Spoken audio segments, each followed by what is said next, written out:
right. Hello and welcome. Y'all know what day it is.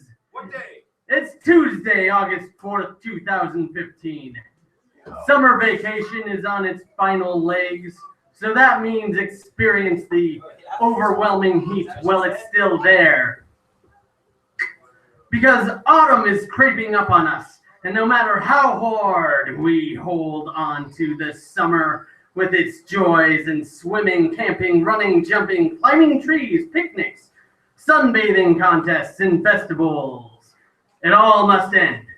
Here we are, refugees of the heat, spreading our wings and soaring over to the back room of this fine establishment for a special weekly event known as Page 2 Poetry at Cush Cafe, in the brain of the heart of the soul of the kidneys of the feet of the arms of Eugene, Oregon. This is it. The best, the brightest, the most random and romantic. Heretics and freaks, welcome. Normies and punks, welcome. Homies, Rastafarians, Buddhists, Christians, Satanists, pagans, and bluegrass aficionados, welcome. Above average space pilots and ground control, welcome. Deep thoughts and shallow musings, abstract chaos, and the beauty of day-by-day existence. Everything under the sun, welcome. Enlightening and heartfelt poetry, welcome. Tragic and dark, hilarious and visual, big words, little words, foreign words, big ideas, little moments, personal narration. I don't think I could list all the things this place welcomes. For me, and for you, the blessed audience, you and I are here to see it happen. This new growth, this expansion pack of the creative self. Here it comes. Here it is, live on YouTube, on a channel in the deep suburbs of the mind's inner flippy switch. That's right. You know what it is, don't you? What? I already said it once, but I'll say it again. It's Page 2 Poetry at Cush. I am James Otter, your sunburned, semi-heat-stroked overlord. You couldn't pay for entertainment this good, because it's fucking free. Tonight, the special guest is you, and also Stephen Blue and Larry, who will be playing a wonderful set for us in a moment. Oh, come on now. Let's do a little bit more. Yeah, there we go. That's what I'm talking about. I know it's hot, and I know you're all tired, but yes. Me ready. Oh, all of you who come each and every week, and some for the first time. Y'all make this happen. Can I get a fuck yeah? Fuck yeah! Fuck yeah. Fuck yeah, and thank you. For you new people who are performing, you get 8 minutes with a 30-second leeway time if the alarm goes off and you're not quite done with your poem. Oh, all works must be original. And by getting up on this stage, you consent to be live streamed onto Page 2 Poetry's YouTube channel. I don't edit for content, but I also don't allow racism or homophobia, let alone sexism or derogatory attacks on anybody who comes here. This is all obvious, and if it's not, you're oblivious. And you're all beautiful and brilliant and make this happen. Anyway, we have a special presentation before I read you another tale of madness. Put your hands together for Stephen Blue and Larry. Now all that said and done, can I get another fuck yeah? Fuck yeah! Take it away. Hey everybody. Okay, before I introduce us, I'm going to make a little announcement here. James, here's your thank you. your stuff. Thank you very much. So I'm Stephen Blue. I'm the producer and host of the Poetry Stage at the Festival of Eugene, coming up on August 21 through 23 at Skinner Butte Park a completely free event for 3 days of partying. And besides all the music, there's us doing poetry. So come and join us, bring a poem, listen to us, get up and join us, whatever you like. But it's going to be a lot of fun. I have some flyers, so come and see me afterwards, and I'll give you a flyer. So as I said, I'm Stephen Blue. This is my friend Larry Dauberstein. We are STEAM, and we're going to do a couple of pieces for you that we will be performing at the poetry stage at the Festival of Eugene. Are we ready? Okay. Here we go. This first one is called The Edge of Things.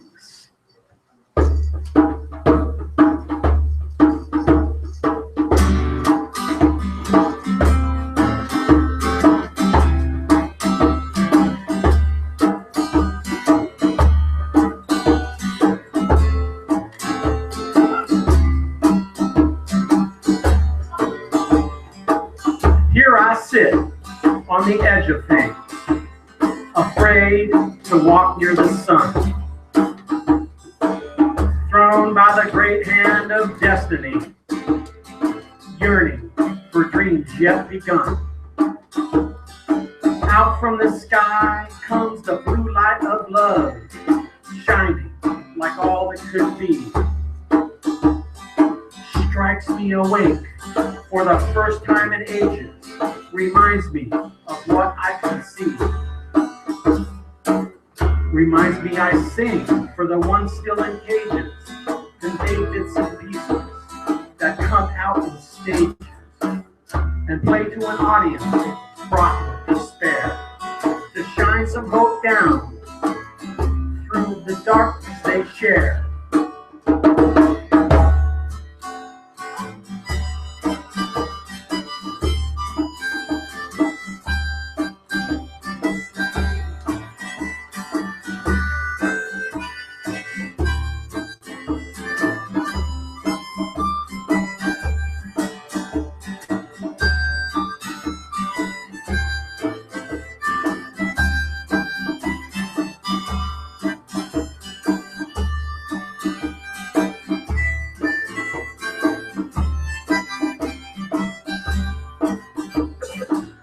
I'm sitting here perched on the edge of things.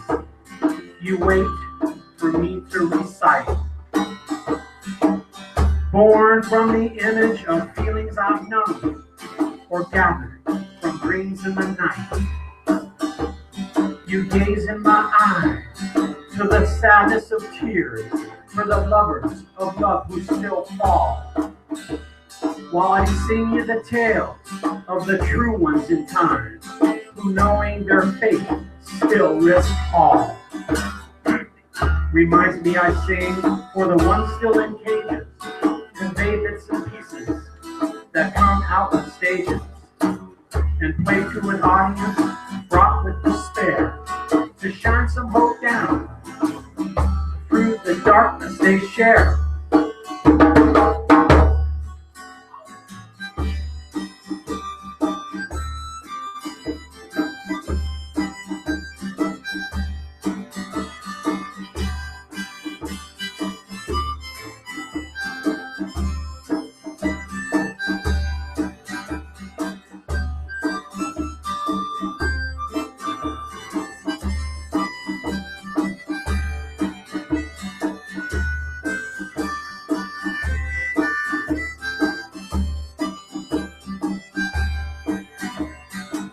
Here I sit on the edge of things, up daring to walk near the sun, thrown by the great hand of destiny, loving the dreams I've begun.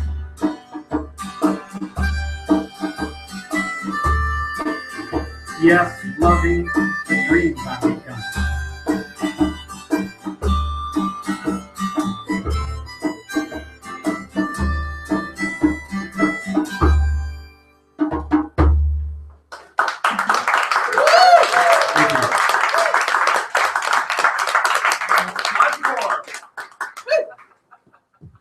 Okay, we're going to get a little more serious here. This is a little political piece.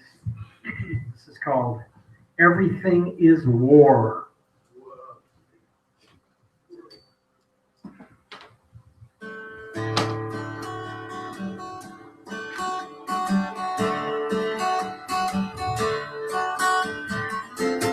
lifetime of betrayal, bewilderment, and deceit, always rising to the occasion while you're always in retreat, always been forsaken by those you love the most. And even though you've been forgotten, you won't give up the ghost.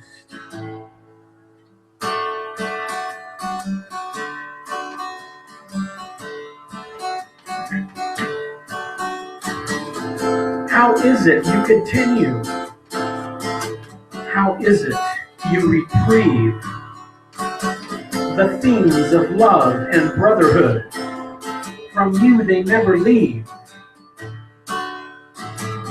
So many scars beyond repair. So many times you've drowned. And those around so unaware who stomp you in the ground. No starry-eyed companion, no comrade in arms for you. Gave it up and died in vain. Just couldn't see it through. And though your time is lonely, your plaintive cry unheard, you always think if only they'd understand the word. And though your thoughts don't mingle and fall on deafened ears, you understand that single thread that's followed through the years. The word of love so driven, the word of heartache shared,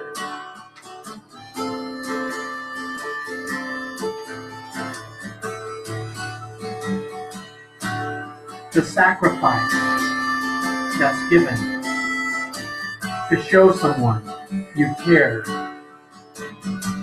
You try to make a difference, but it just doesn't matter. Everyone's just too blind to see, or else they're caught up in the chatter. How can you make a world of compassion? How can you take a stance when no one wants to hear your song? No one wants to dance.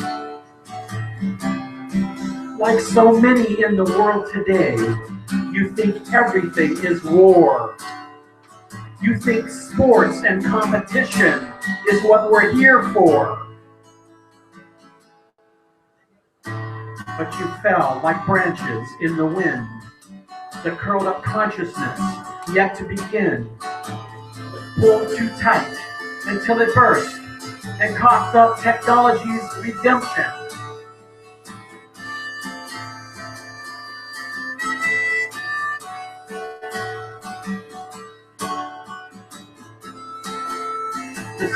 The stellar revolution is so blue.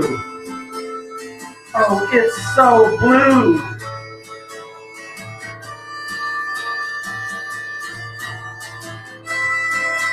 And everyone's just trying to be.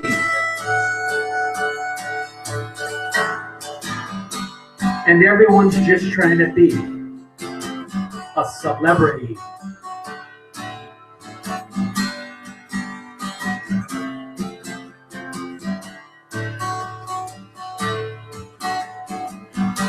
War is not the answer. Find a common ground. Compassion and understanding are where the real truth can be found. And though it may not sound a lot, you must nurture the little that's left.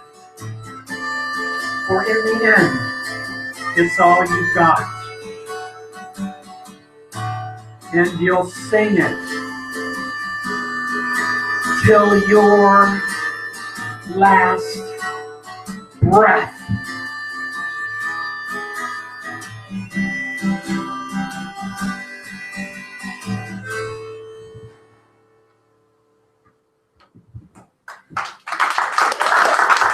Thank you. So everybody, come to the Festival of Eugene, to the poetry stage, and join us for some fun poetry. Yeah, go ahead and take your stuff down. And the show is going to get started. That was awesome. Thank you. Guys. Woo! Let's give them another big round of applause. That was awesome. Thank you very much. How long has that been going on? Do we get to keep the drum? Can you kill it? Yeah. I want Cool. I want to get a podium. Yeah, this is awesome. The music stand.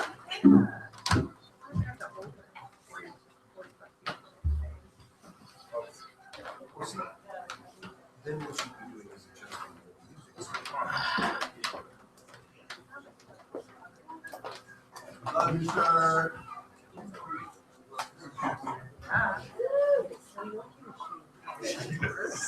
Oh, man.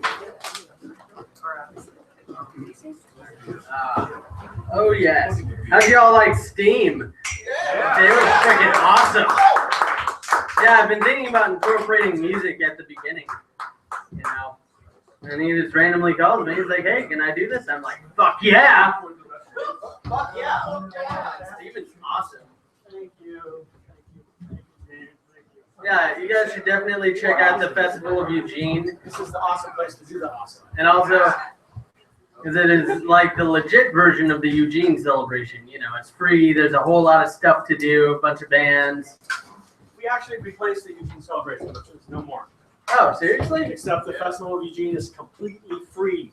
Oh, yeah. And will remain that way. Because, I mean, what kind of celebration is it if you have to pay, like, I don't know, $20? Like, that, you know, most of Eugene can't afford that, you know? I mean, Not these days. not these days, you know. Done, you know, the classic shit, blah, blah, blah. Anyway. Yes. This is an interesting night. There's like a whole bunch of new people. So many new people, like every week. Someone's spreading the word. I mean, if this was Fight Club, I'd know there's an infiltrator. I'd just be like, who's breaking the first rule? This is like the opposite of Fight Club. It's like the first rule of page 2 poetry is tell everyone. The second rule is Fuck yeah. you know, fuck yeah. Also drink the coffee or something because this business needs it, man. Plus, this is like the best coffee you'll get in the area. Fuck yeah. I don't care what anyone says. This Fuck is yeah. the fucking best coffee I've ever had. Fuck yeah. Damn Fuck good. yeah. You know, and this is not a sales pitch. This is genuine opinion. Anyway, I got a brand new poem for y'all. Oh God, Rosie's super excited.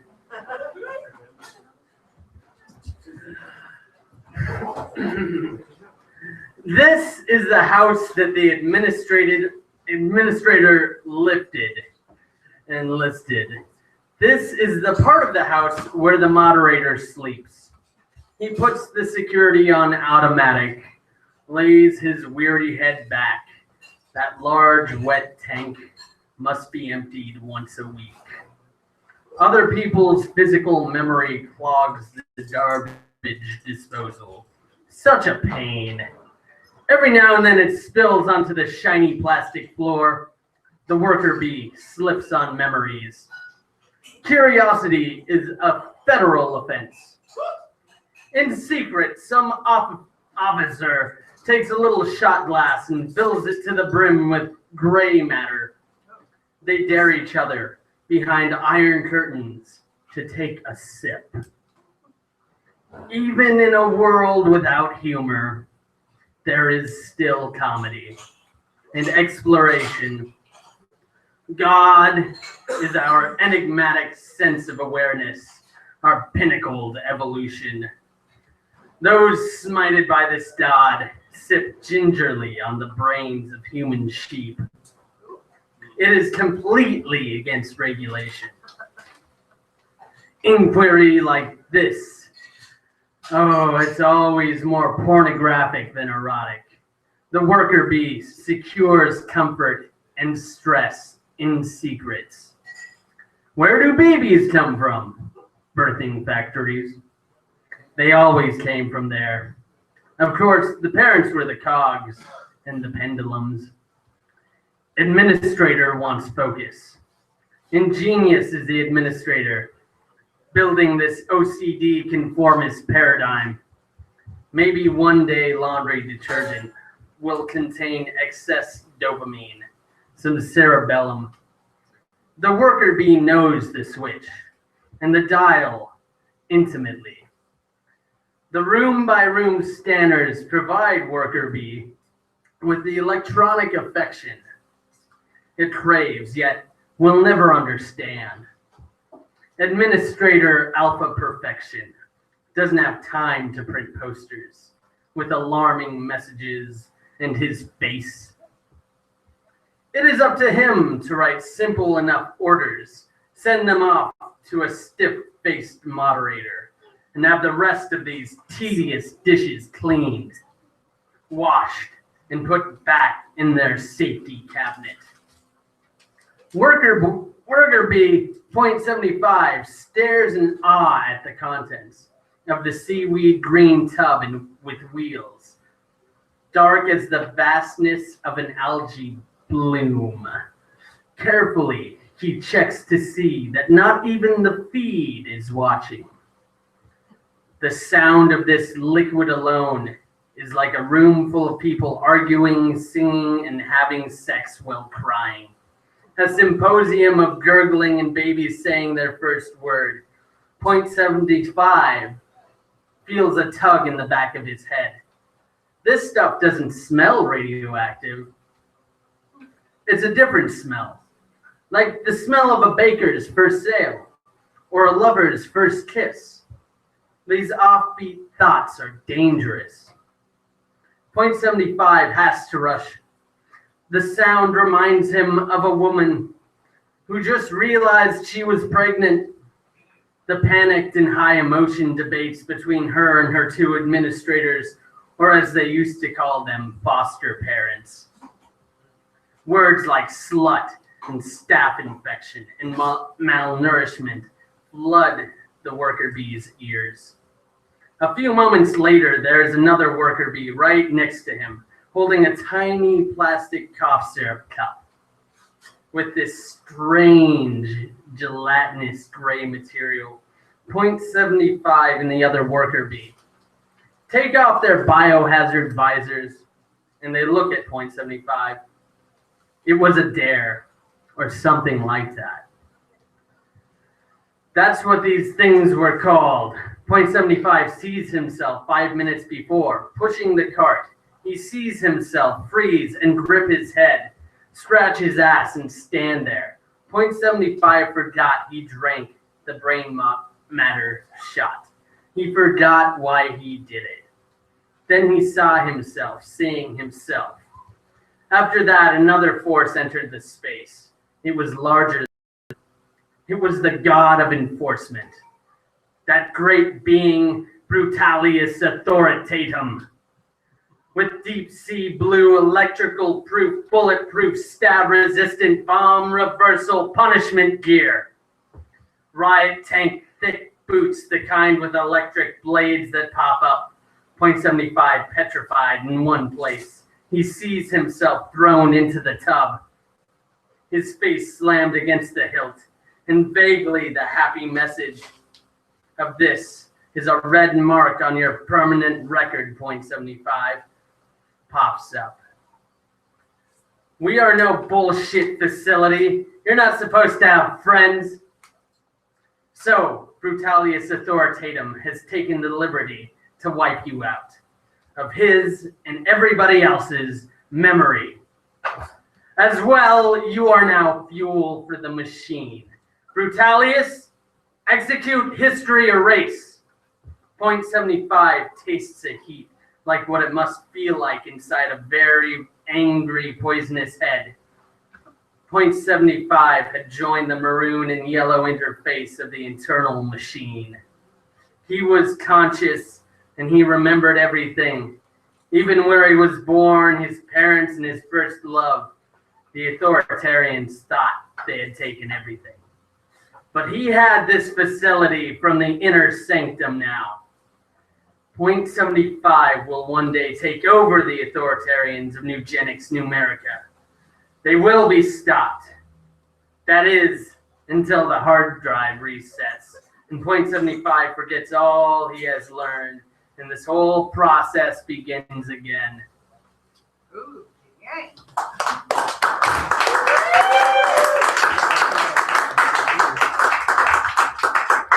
Thank you. Thank you. Yeah. No, believe it or not, that's actually mythos. Yeah, a few weeks ago I read this poem. Most of you weren't here, didn't hear it, but it was called Fireman Drake. That's same universe. Crazy shit. Anyway, we have a newcomer for our second poet. His name is Chris. So let's give a warm welcome to Chris.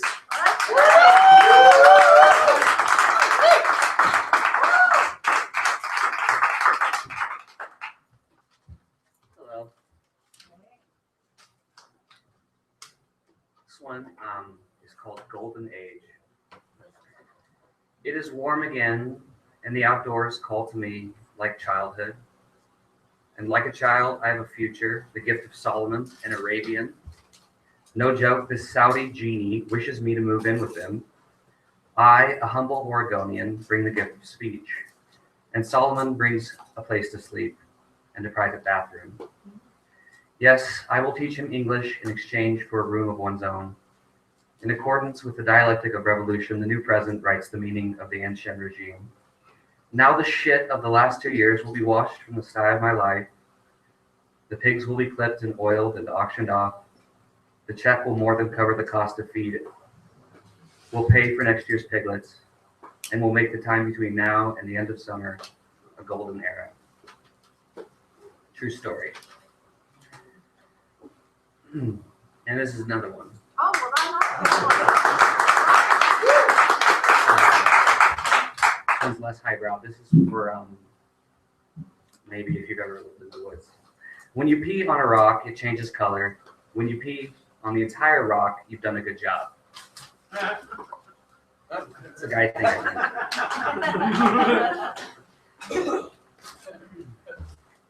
And this one is just a selection from some writing, apparently. What the fuck, fate? Where is the justice? You gave me no practice. I had to start at the personal record level without warming up. No exercises in greatness, no role models in precision, no experienced leaders to guide me through marshes, bogs, fens, and thick fucking copses.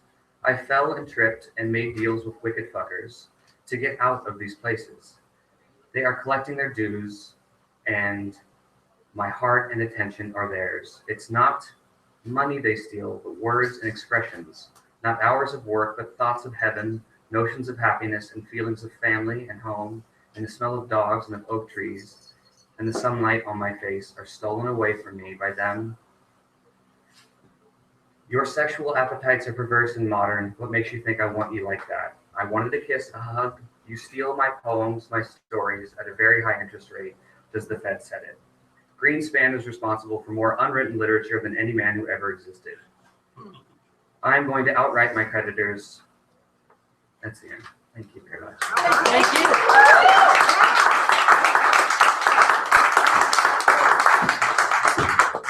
Fantastic.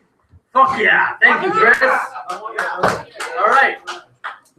Guess what? We have yet another newcomer. We got a whole list of newcomers. It's badass. One of them being Alex. Come on up to the stage, Alex. Woo! And jump through the poetry slot around the corner. And all you other new people follow in suit.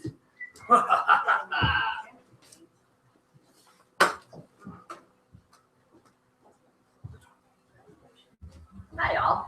My name is Alex Dang, and I'm actually one of the members of the U of O slam poetry team. So in case you need some more slam poetry and poetry in your life, y'all should follow us on Facebook. That's my plug for that. I'm going to do some poems now.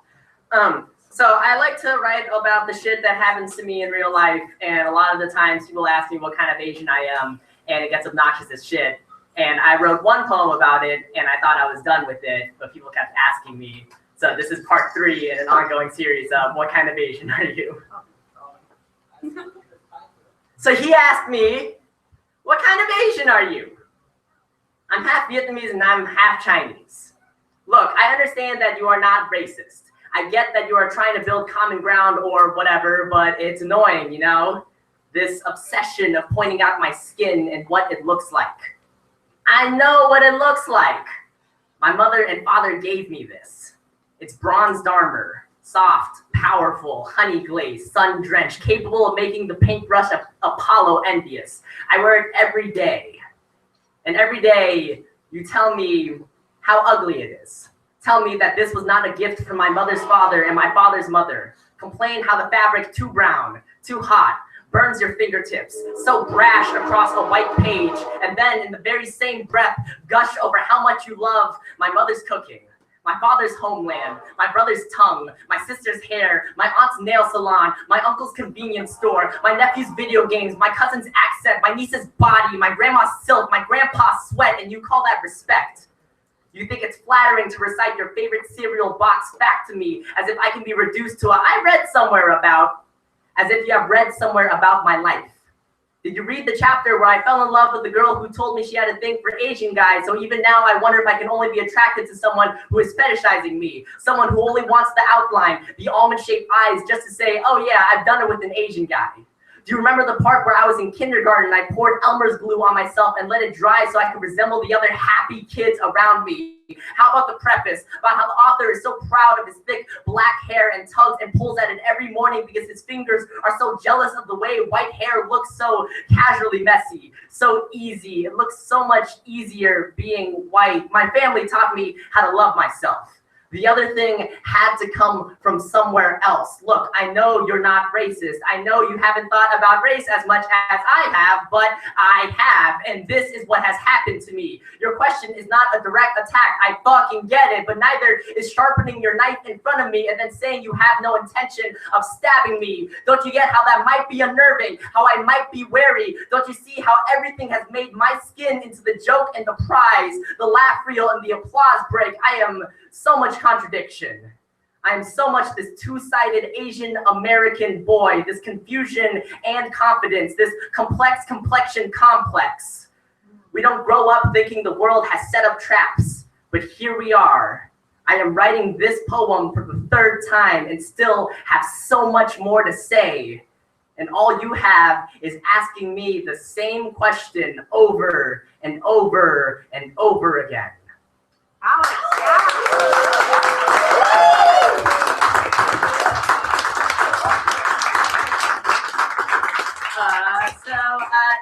and we do like workshops and we do a lot of other poetry stuff. So, and even if you're not a student at the U of O, please come by because we need judges and audience members to fill in the seats. And y'all seem lovely and seem pretty privy to slam poetry. So, yeah, why not? All right, so this is gonna be my last poem, and You got it's 1 minute. I have 1 minute. Yeah. I thought I had 8 minutes. yeah, It is. Really? It's only. I can't. 7 minutes? Well, let's do it. All right. I mean, I know my poem, and that's definitely a 3-minute poem. Like, not to. Give him 4. Okay. Like, the next poem is also going to be, it's probably going to be 2:55 if you want to really time it. Okay. Do it. Let's do it. Do it. My dad got to this country and saw all these magnificent metal beasts roam the Oh, wait. streets. Yeah, sorry about that. That was the guy before you that only had 1 minute. My bad. Nah, it's fine. Don't worry about it. You got like Yeah. 4 minutes. Yeah. Sorry. All right, yeah, no problem. You know, fuck linear time, am I right? Like, it doesn't fucking make any Anyway, sense. let's hear it. All right, so I'm gonna end on this last poem, and it's about my dad, and it's not as much as a bummer as that last one, because sometimes racism sucks, but sometimes you gotta write about the things that make you happy. So this is for my pops. My dad got to this country and saw all these magnificent metal beasts roam the streets, each stronger and more glitter than the last. He told me, son, America loves cars. So he decided to learn everything about them. He always said that someone will always be needed for repairs. My dad and I, we don't talk much. Speak a total of, I don't know, like 13 words and let the hum of the pavement fill in the rest.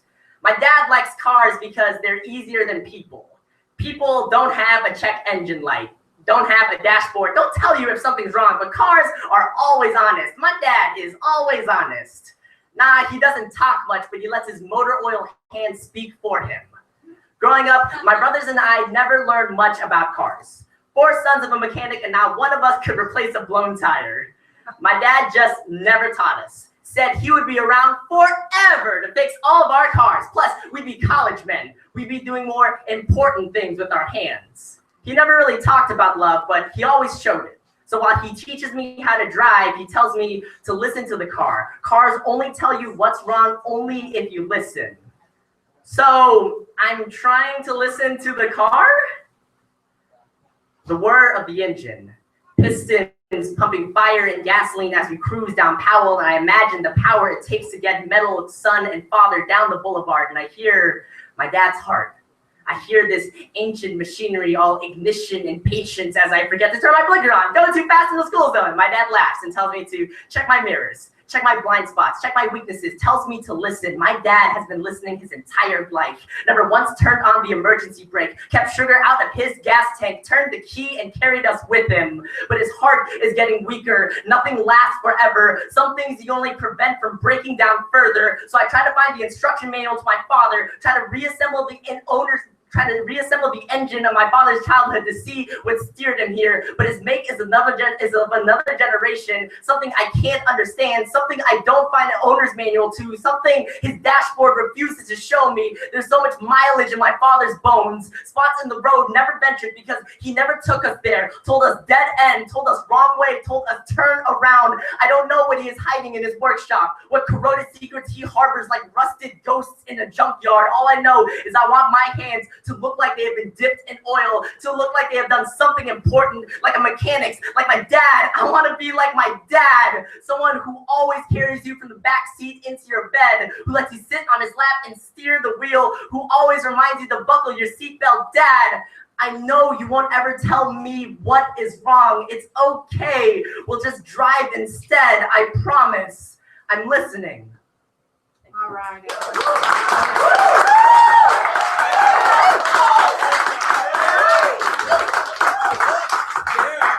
Yeah, that was awesome. Once again, sorry about the confusion. Honestly, I am a little distracted tonight. I found out recently one of my really, really good friends is dying. So, not that I'm going to let that leak over into this, and not that that's an excuse. It's just been kind of glitching me out a bit. But that was awesome, Alex. Thank you. Anyway, we have yet another newcomer. All right, come on up to the stage, Dante. Enter through the poetry slot. There we go. Through the poetry slot. Whoa. Okay. Yes.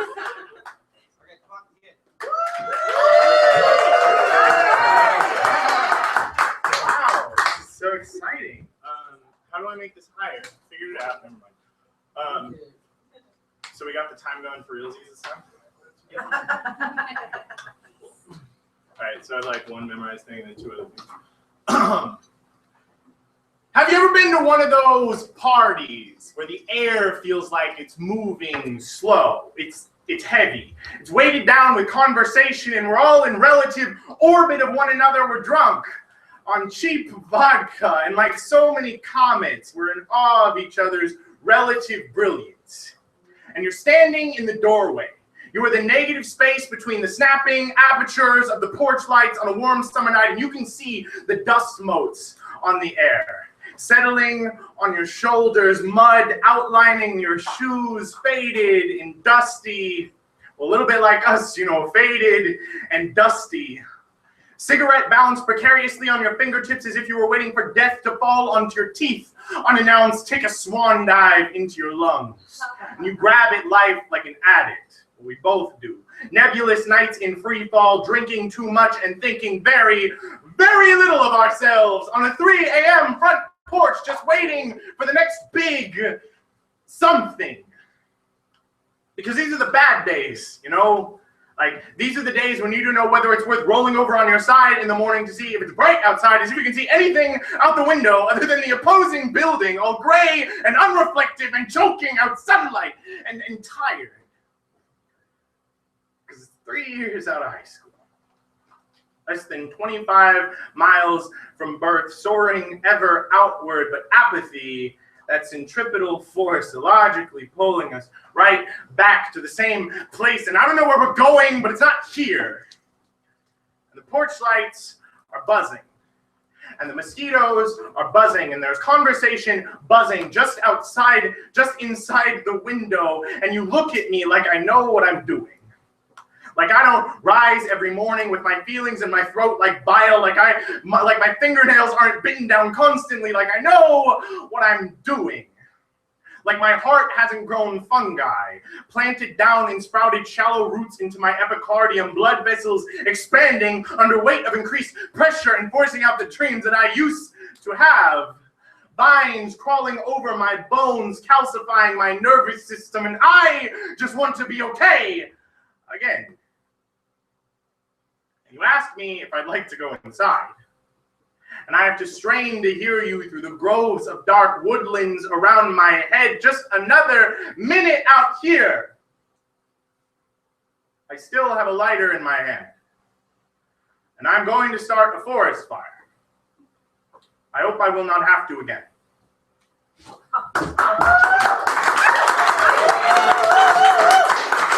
so I have other things. Alright, so this actually depends on a tiny bit of audience participation. Do you want to hear a poem about Slytherin, or do you want to hear a poem about the Joker? They're both like similar. Oh, you guys are good. Also, that one's a little bit longer. What? I also have a Jurassic Park poem. It's really up to y'all. I don't have the Jurassic Park poem pulled up. I'm sorry. I'll do the Slytherin one. Okay, calm down. Okay, so I don't have a Slytherin patch. It's coming. It's gonna be on this jacket, but right now it doesn't have one. Okay. Here's my poem about Slytherin.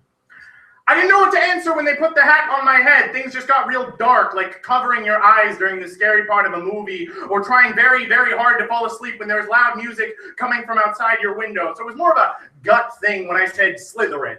Tiny thoughts, slithering, swarming, finding purchase in the gloom and congealing together and to hiss all quiet and rattle the bones and tuck body into body and find strength in the dark.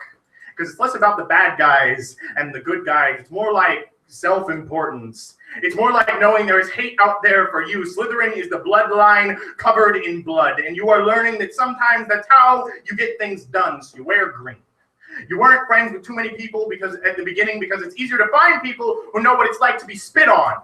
Slytherin walks into a crowded room and masks nervousness in cunning, knows by the time that they leave, there will be snakes in the floorboard. There will be ivy on the walls. Your mouth will spit venom. You will bite throats. And Slytherin is the last time you said you hated yourself. Slytherin is the last time you said you hated yourself, and the time after that you decided that you hated saying those red words. Slytherin is looking back at you from the mirror saying, I was also told to hate myself. Slytherin in the mirror is calm. One day you will speak to snakes. Slytherin coos at you from the kitchen table, grasping your food and rising from the undergrowth. You have right to this meal. You are so much better than the schoolyard chants. And in the morning, in the dungeons, things are softer. The ghosts by your bedside do not scare you anymore. You have been talking with them all night. Their names are so familiar to you. The darkness under the castle was always home to runaways and the ghosts that followed them. The kids who wanted out. The kids tired of fighting clean. The kids who didn't know where they belong but can punch through stone with the force of their bodies, scaled and terrifying. And they call that new cave home. And they put up green lights and small fires and warm, dark places. So you wink down the corridor. You leave notes on headstones, pick holes in problems, name oppressions as you see them, coil tightly around those you love, fill your teeth with venom, save it to bite throats. Yeah. All right. We have time for one more. Yes. Thank you. All right, I can do another. Here's another fun challenge. Oh Oh man, if I could find the Jurassic Park one, I was dumb that I didn't have that queued up. Okay, that's fine. I'll do one that's also about summers because this is like a summer themed thing or whatever. Fuck, where is it? There we go. Okay. This poem doesn't have a name. And it's also very topical. Last summer was hot. Volcanoes on your skin you called stress acne. I called familiar shifting of tectonic plates. See, I got very good at spotting earthquakes in Oregon. On muggy hot nights, I paid more attention to my feelings and the way that trees would shiver at their tops like radio wires when I started to taste magma. I'm sure my ancestors knew about anxiety in different tongues. My bloodline is full of boats. On the water, earthquakes come late. They move mountains of ocean like sliding empty bottles down wooden decks. My bloodline is lit on fire, like the cross north of the city that still burns, like a waypoint for bastards, an electric reminder that I was not meant for this place. And if we are lucky, it will be the first to fall in the next quake. By the way, can you pass me another beer? I think there's one more in the cooler next to your pool. Your pool was gorgeous. Can you tell I do not want to talk about the fire? Your pool was gorgeous. On a good day, we could fit about 15 people in there, and we almost forgot about the fault lines, and we almost felt meant for this place.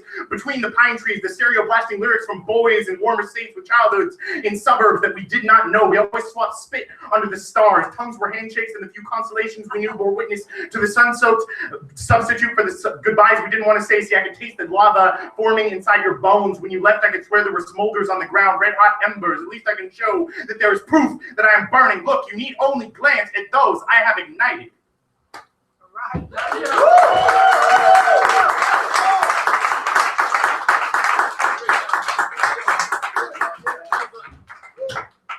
All right, fantastic. Thank you, Dante. Oh man, very visual as well. I know, it's cool. It was like I was in Slytherin there. I always figured, they're much more interesting than Gryffindor. Gryffindor is like the jocks of Hogwarts, in my opinion. Like all the jock kids. Anyway, Darlene, come on up to the stage. That's the poetry stuff.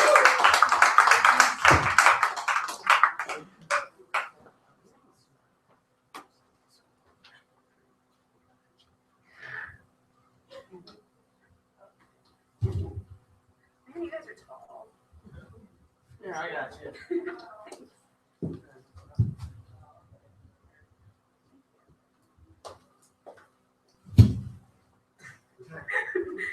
So, this is called a haiku about white elephants. Hi, my name is Darlene, and this is a poem. Roses are red, violets are blue.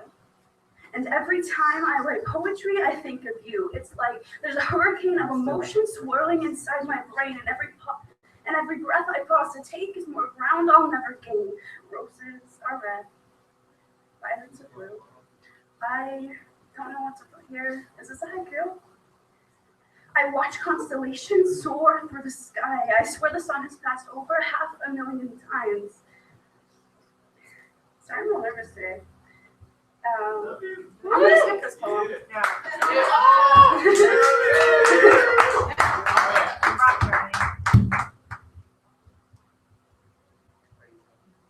Okay, this is a poem about insecurities, which is perfect for right now.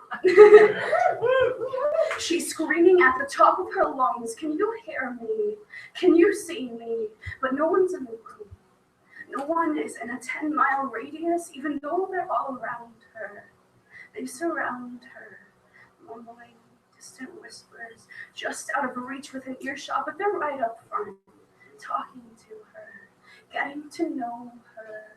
And if you looked in her eyes, you could see that she is oceans away, just dangling off the edge, testing the strength of the ledge, but no one would grab her if she decided to jump, and it's scary.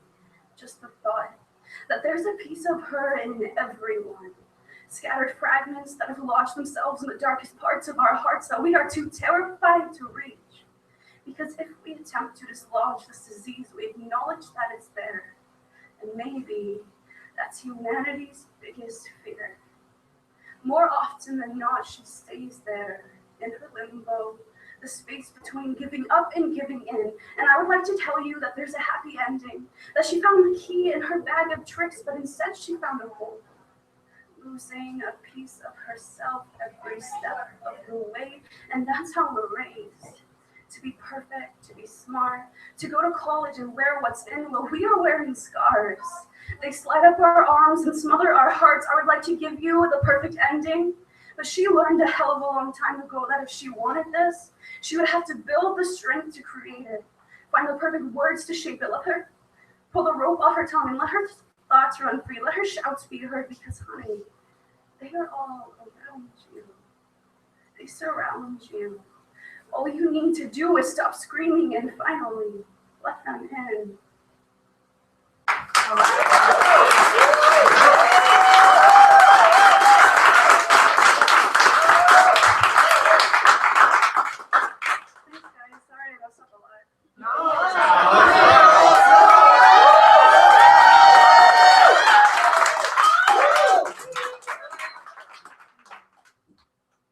In my opinion, perfection is flawed, so don't worry about it.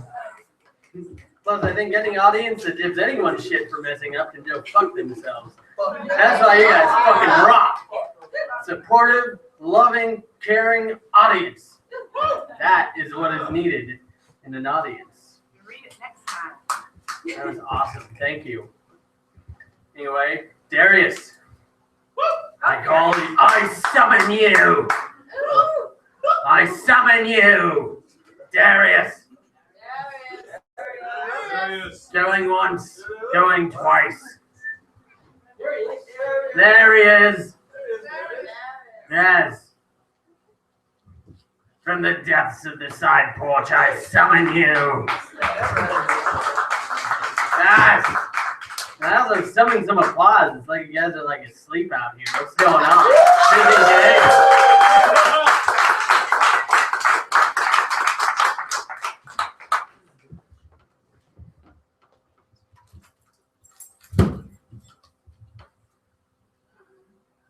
I can.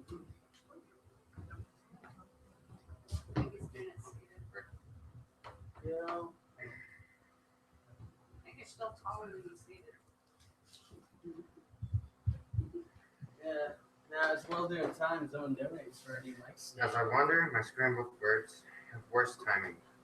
But first of all, I couldn't figure out what to say because I kind of rushed it on this one. It's a phenomenal measurement, fastened tightly. I feel different as the size. It's more like to, if I was humorous, these lights, they actually are too bright. Reacting as I can't see I don't want to follow the melody because they seem to be friendly.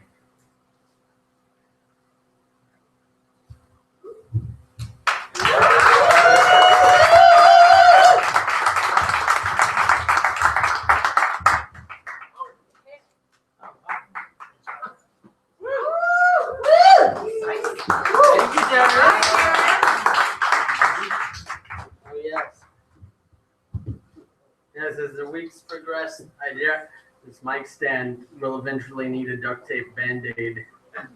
I'm positive. Thank you, Darius. Once again. Now it's time for Slash. Come on up to the stage.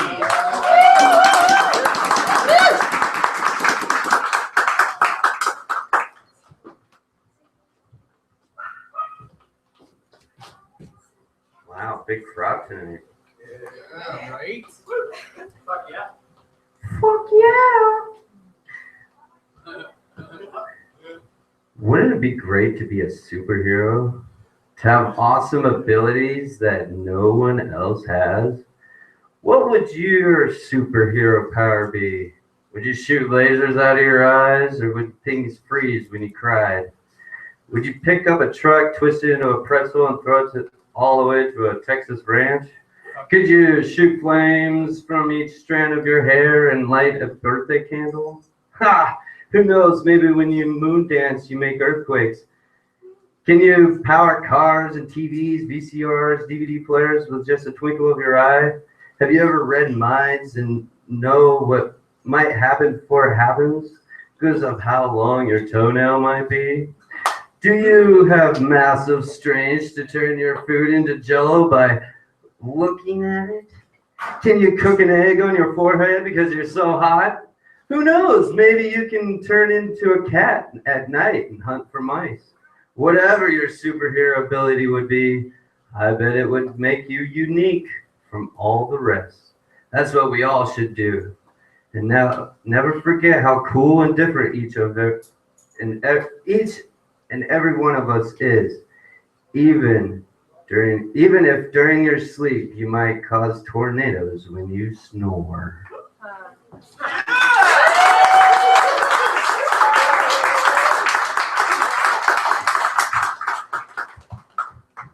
Man, I wish I had superpowers. Just be like, now you're all rich. Yeah, good spirit. That'd be a great power. Oh man, fucking, I love it. I'm loving it, man. Join Slytherin, have some superpowers. Fucking maybe some Dragon Ball Z. Who knows? Ryan, what do you know? Come on up to the stage, my friend. Enter through the poetry slot. Oh yes, he's been helping me keep time as well. So yeah, watch out. Andrew's in I'm timing myself another too, and I'm state. not gonna give myself any leeway. I'm gonna be such a dick to myself. I'm gonna cut myself off early or something.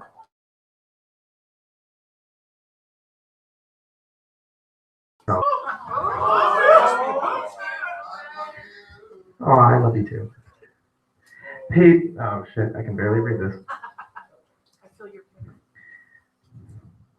Just that cataract surgery, this does not help. Page 2, I welcome you who never knew that I too could stand before this poet crew and rhyme a few. I normally do what you find rude, writing catchy pop tune, lyrics crude but simple to get earworms into you. But I commend those of you who choose to do what is so cool. You blew my mind to drool. I cannot fathom what it's like to be as cool as you. He who stands here full of fear and peers into his darkest tears, better than every cup's a year, you're dear to everybody here.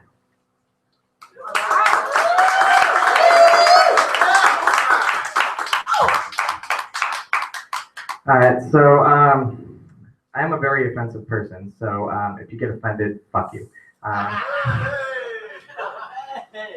I am the antagonist. I challenge you to be better than you've been by being the worst I can be. I will issue you a challenge to reach your highest potential by seeing and exposing your greatest weaknesses. You're a hero who can fly off the handle like Superman shooting up kryptonite under Washington Jefferson Street Bridge. I have the villainous power of vicious vocab, vividly painting voraciously various insults to drive you towards vehement tantrums, hoping that one day you'll see the big picture, that no matter what I say, it's okay, because at the end of the day, it's just wordplay and shouldn't cause dismay. And the only one truly hurting you is yourself, your ego, and your inner dialogue. So you know what I have to say to that? Fuck you, fuck your ego, fuck your inner dialogue, and I'd say fuck your mom, but I already did last night. So here's where I drop a mic and challenge you to be the light by never giving up and biting hooks and lines cast out by trolls like me.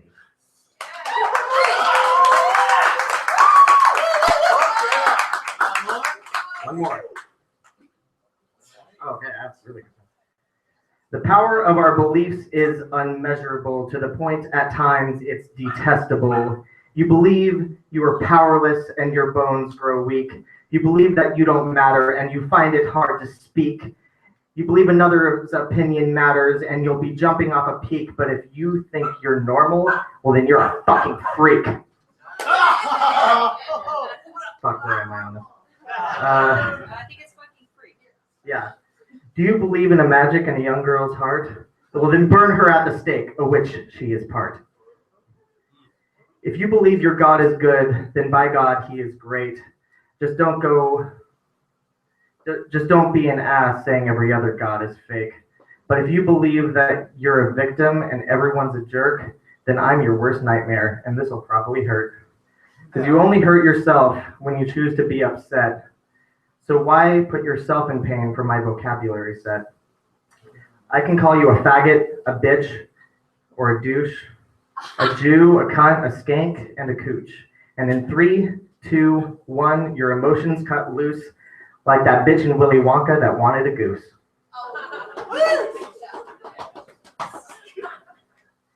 Bullies on the playground as a kid would make you cry just by coming up with petty insults on the fly. And once someone told you the sticks and stones rhyme, but you clearly didn't listen, which is why I'm here in time.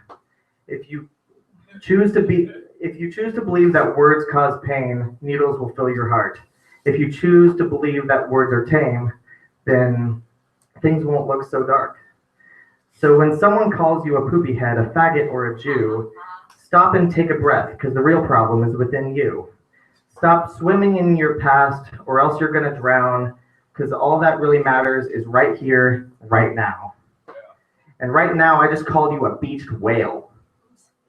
So you can choose a new neural pathway, or just cry and wail.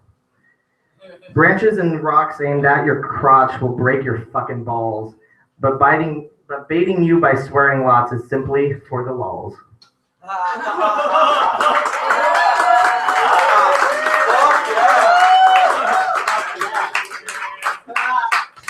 Oh man. Oh, this is an awesome night. You guys are awesome. You're awesome. I know. Oh man. So I believe we have yet another newcomer. Wow. I know, there's a lot of them tonight. Yeah. It's fucking crazy cool. I love it. It's fucking so great. So Matt. Yes. Yes, Matt. Where are you? Yes. Enter through the poetry slot. Come on, Matt. Yep. Yep. Where is this Matt? Yes. He's in front of the door. Yes. Hey, don't make fun of him. I don't even know. We do not make fun of people who are here, you know. No derogatory attack. What that means I have to make small talk with the audience. How's the weather? Who gives a shit? Yeah, how many light bulbs does it take to screw in a human? This is great. The breeze is wonderful. Yeah, it is. It's very wonderful. Oh, wait, there's a fan. All right, going once, going twice, going. Hey, Will. Guess what? Yeah. I'll come back to Matt later. All right.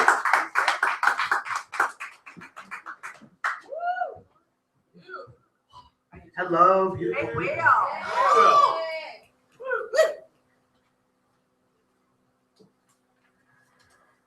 No introductions, just names today, I guess. This poem is called Amidst Terrible Writer's Block. Whose phone's on silent?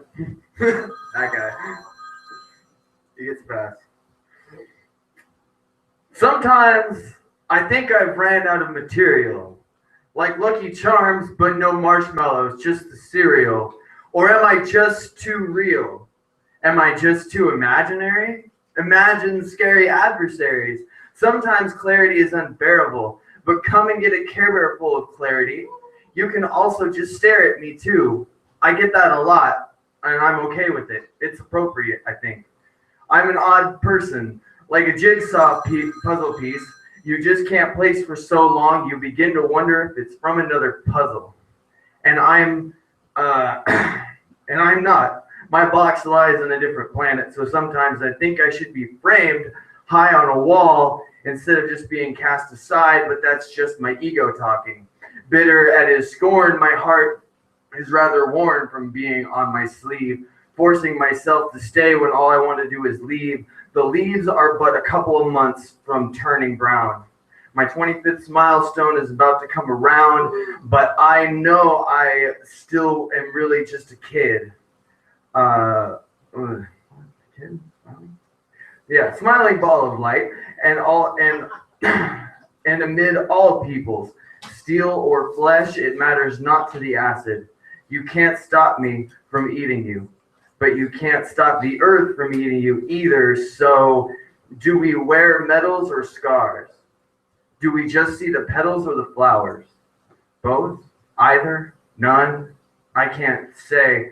Not at least for certain. But that's life behind the Iron Curtain. Masses slurping, burping to not realize it's there. Don't feel, don't think, don't live, don't care. Just stare at a fucking screen. Lovely propaganda.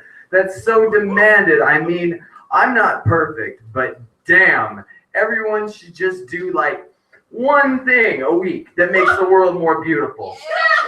Art, music, doing something nice for someone for nothing. That is the essence of loving. Or karma padding. I'm not really sure which.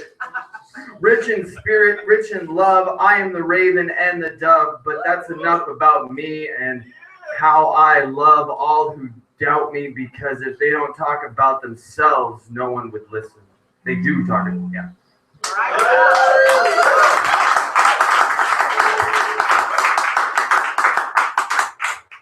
So I don't know, I didn't write this one depressed. I don't know if this is a sad poem. I don't know if this is a good poem, but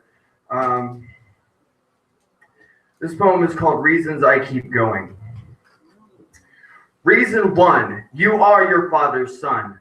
You are your mother's son, but this is different, as a genetic condition prevented both from having children with another, only with each other, which is miraculous and all, but also means that your mother didn't go to term a few times before she got to me. And I don't think that my dad even knew what condoms were until he was like 23. So there was a lot of struggle to make you. Reason 2, you don't even know how many lives you still have to change. I know it sounds strange, but think about the lives you've changed. Just in the 25 years you've lived, how many more will you change in the next 50? Reason 3, are you really still going? That's not enough? Oh, Earthling, you're still dreaming. We are all still dreaming. When we sleep, we dream deeper. We are the magical children of deeper sleepers than us. It's okay to be afraid. It's okay to dislike it, but just write it for everything it's worth. It's your right that was given to you at birth.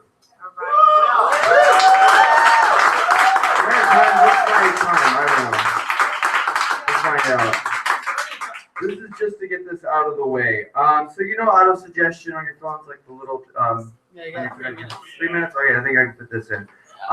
So I wrote, like, it was like at least multiple choice, so I had some choice in this, but I wrote a poem just out of this, so I didn't actually write this. But here we go. It's goofy. I don't know. It doesn't make any sense.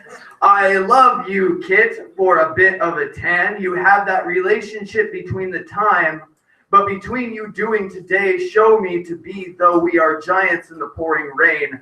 Trying to figure out why you're doing this shit is sad. Facebook of a tree farm insurance company and the crazy heart rate of the Woods Golf Club Penguin Foot in Our Lady is my jam. Pearl, I twirl beyond the time since you don't quite seem like the hookup type, but I've been wrong number for me to completely shut the door is a grand blessing from our beautiful host of a tan grandeur. I can't understand your phone thing to do this very day. I hear how I am pretty broke, so I couldn't buy a job. I like my own fucking dollar because I have $1 to my name is Will, by the way. In West Palm, pre-owned by the first hyphenation of the iceberg of the woods. Driving the heliboard status, too much love to give to be, though we are Giants fans of a tree farm road and the crazy horse fight right now. But my clothes and do again, lyrics for the place is big enough, not too bad, really, really good looking. And you know of anyone getting rid of a dream about the poetry to be a little fucked up, hands on the coast, called me to Eugene. A bit overthinking, turning out positively instead of worrying about what might happen, to go by myself just because I deserve it. Was a good day today? ? And I hope you find someone to see me for the epic person to give me a call. You have that relationship between the biggest haha. My life has the time, but between you and I, work at a bit of a different thing to go along with. Does that make sense? I don't know. All right, I love you guys. Thank you all. It's so much fun.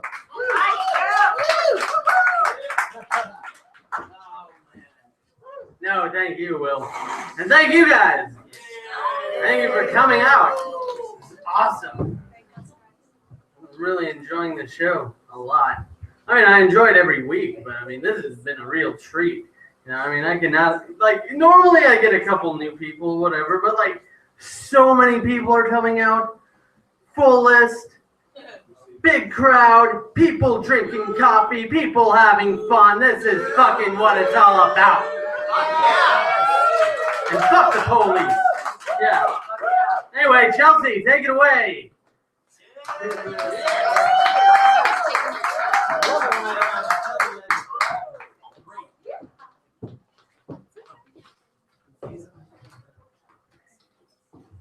Hello.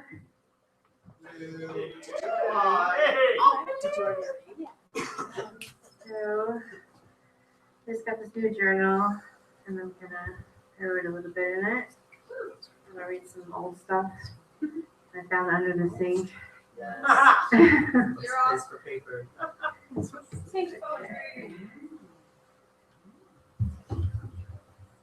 Kind of short. Okay, I lost my house shoes. It's really hard to read because I'm using my daughter's glasses, so we'll see how it goes. Award-winning smile. Woman gives birth to a 2,000-year-old baby. Left behind to survive. Bright is a broken of seals. Bright is broken of seals. Landed in a shaky, bounded heart. The high priestess appeared, and the devil spoke. And then the knight of swords came out of the tower of justice, opened up, and came out of the chariot of half animal, half Egyptian. Flowers for the dead in their beds. First one.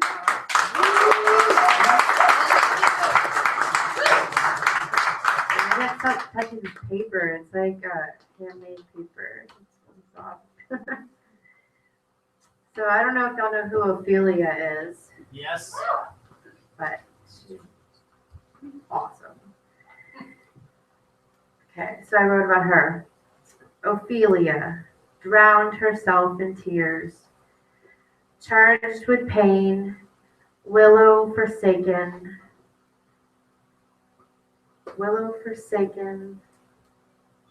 love, Ophelia, forgotten me nots. So like her painting has all these different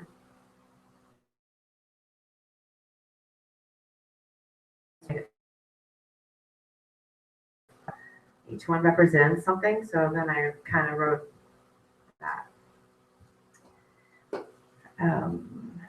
Forget-me-nots. Other places. It's so hard to read this book. Sympathetic motion turns into innocent daisies floating near Ophelia. Her heart beating, but no, she's still not breathing. Languages of dimensions of Ophelia's driven to madness, and her pain turned into art, drowning in colors. Sorrow flies above, smiling, entitled to never forget her wings that she found that day.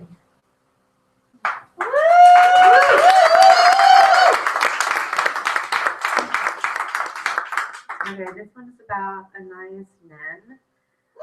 I don't know if you know who she is, but she's this awesome lady that I started writing about. I had no idea who she was, and then found a book of hers, and she wrote a journal in the 30s about her journey from France to New York on a ship, and all her lovers and different experiences and people, and the way she described people and the words that she used were just, I've never experienced the kind of language that she writes about. So I kind of read a little bit of her stuff and then wrote about it. Anais Nin, clairvoyant, visionary writing, planet life to feel love, sensations, nothing in the world like melting and yielding. Everything that happens to a group ultimately happens to the mass. Surrealism, I don't know if I'm saying it correctly. Surrealism. Surrealism. Yeah. Surrealism. There you go. The afterglow, the night with the sword.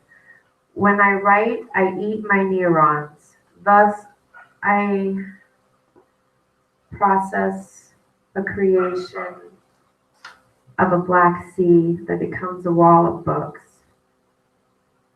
Suddenly, overcast shadows. The crowd overshadows the crowd. We live on a dreamer's opium mat, on top of a crumbling world of drama that is the spirit of the masters of the strength of words.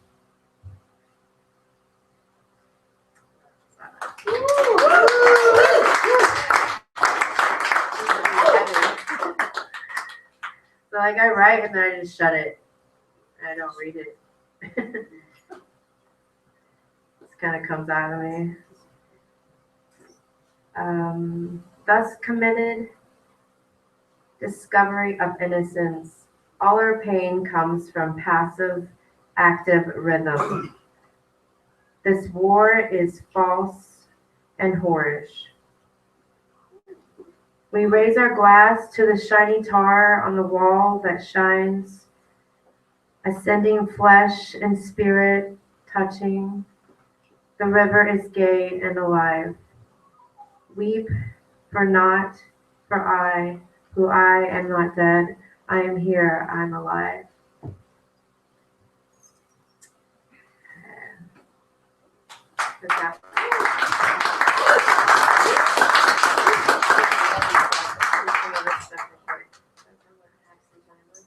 Yeah, you got time. So this is like 2014. This is Lane Community College, full-time mom, on the bus all the time. Slow dying birth of love gone mad, flustering heat, revealing all the young-hearted hippies, dancing, happy, drunk, nothing else matters, world's gone to shit. We all are alive and shit.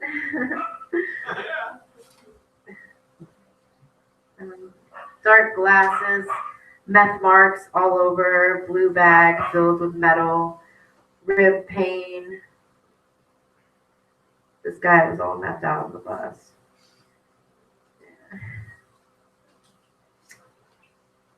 Young parents unknown of many, organized anger, chugging chemicals, government sickened babies. You're awesome, Kate. You're awesome. All right, 30 seconds.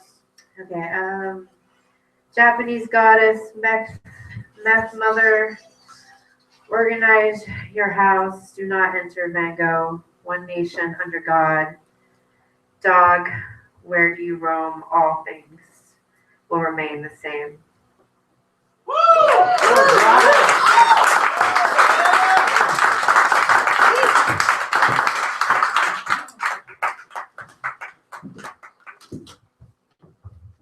Thank you, Chelsea. You know, that was really awesome. Well, I admire anyone that can read lots and lots of poems in 8 minutes. That's difficult. Let alone their own handwriting. I couldn't do that. Anyway, it's that time where someone very special to me has a poem to read. That someone is my Bridget. I'm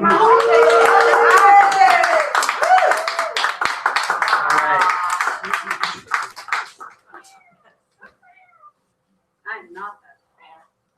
Here, hold on. I got you.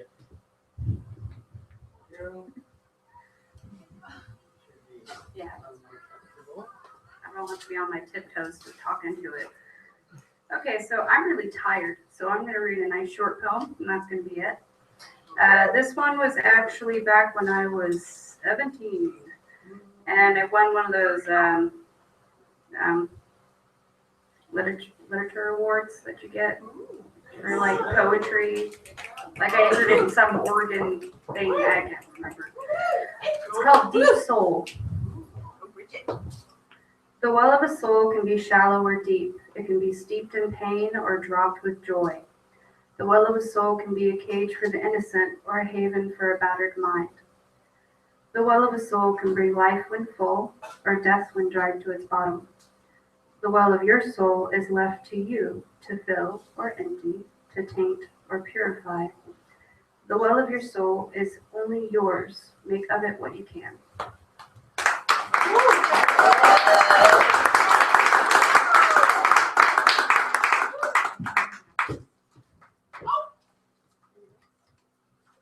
Plus, you always learn something new and important.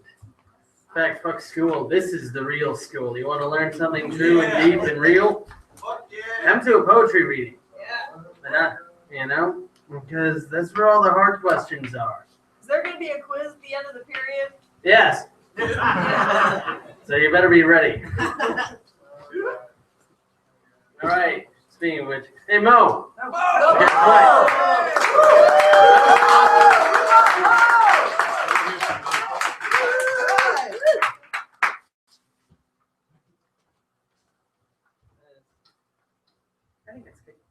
Perfect. I love it when that's the case. This is kind of a longer version of Will's Blackberry poem from last week. Sharing the bike path.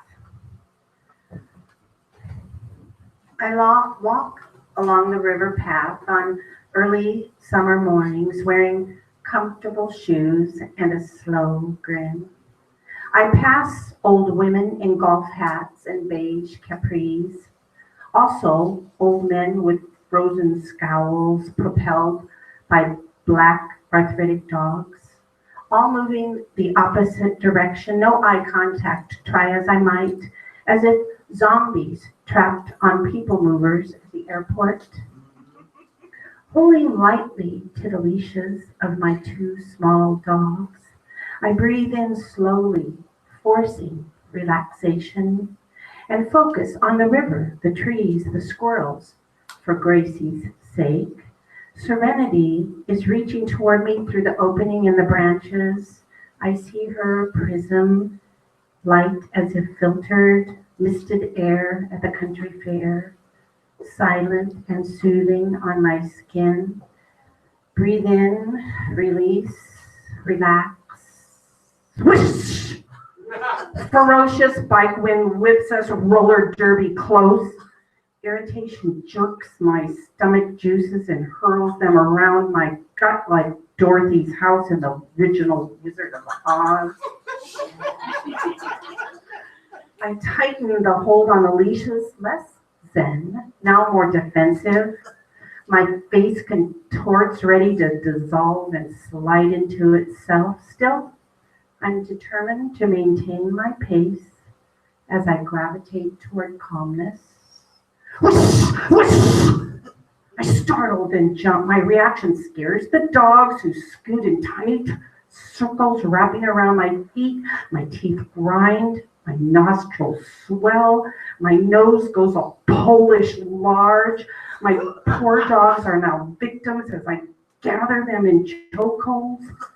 They are as bewildered as children who are backdrops during their parents' fights. I release my death grip so they can breathe. Zen is escaping from me as air from a quickly deflating balloon. Whoosh! Okay, enough. On your left, dude! I scream after Helmet Man, who never looks back. Freaking on your left! I want to stomp and flail. Instead, I'm a crazy old woman mumbling to her dogs. Not that hard. One syllable, just left. Or put your finger on the bell. Come on. It's a dog walk war zone out here. Seriously, how hard can it be? Come on your left. Hey, on your left. On your left. It's easy breezy, right? For sanity, if not serenity's sake. On your left, I mumble. I stand still for a moment and I imagine sprinting after Helmet Man.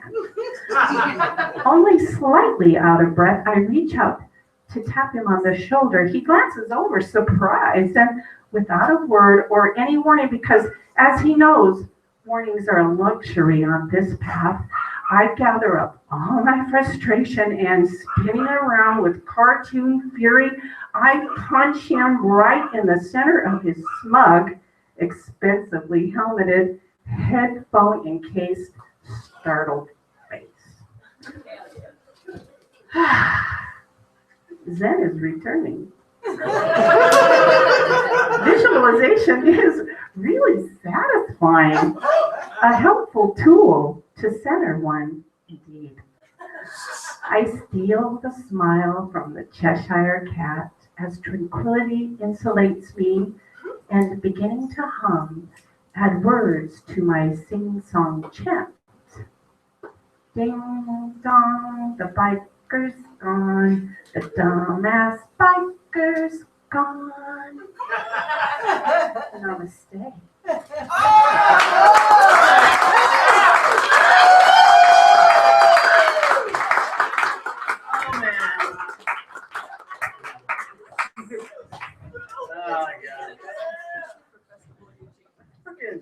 That's too funny.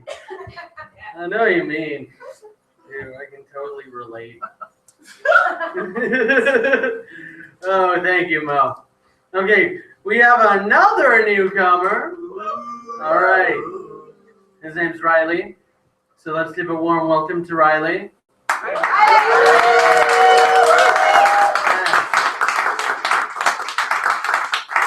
Oh, cool. I didn't even have to tell you where to go. You know what's up. Awesome. That's all paying attention. Yeah, let me get you set up here. Standing, sitting. We'll stand. There we go.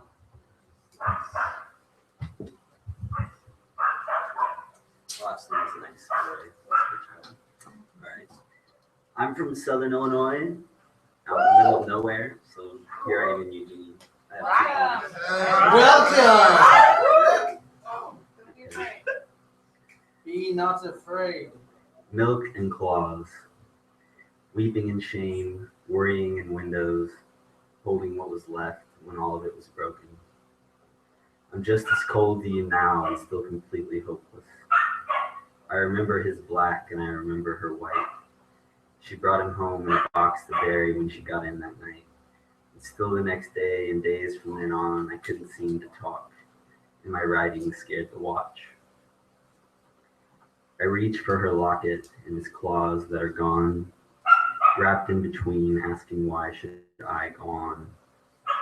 As we stalked in the silence, he was me, mine alone, and I'll know what he knows when they two hide my bones. We'll be the ghosts that we used to know. We'll be the shadow that never left us alone.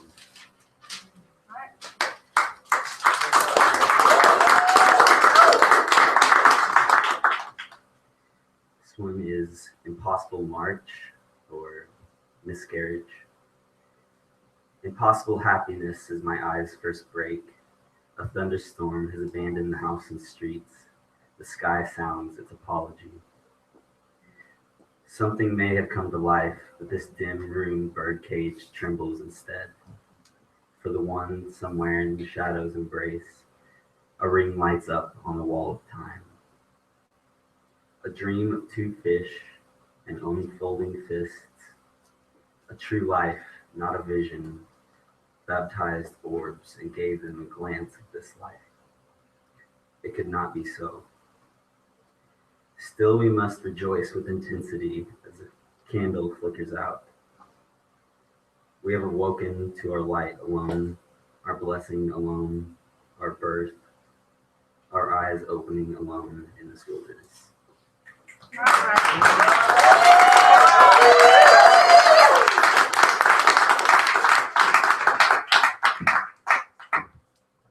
Oh, golly.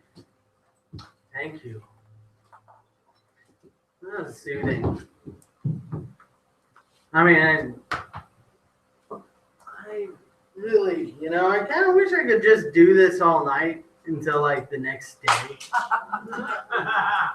Like, it'd be awesome to do that, Marathon. or more than once a night, Man, thank you, Riley. I hope you read here again. I hope that's all of you new readers. Yeah. You guys are fucking awesome, and all you old readers too. Old. I mean, deal with it, motherfuckers. That's what I mean. Fuck yeah. Seasoned. Hey, plus, what's old anyway? I'm talking about people who've been coming week after week after week. That's what I mean when I say old. Not old like mold. You know what I'm saying? Anyway, we have another new reader. His name is Chad. So let's give a warm welcome to Chad. Yeah. Oh yeah. Cool. Who also knows what's up?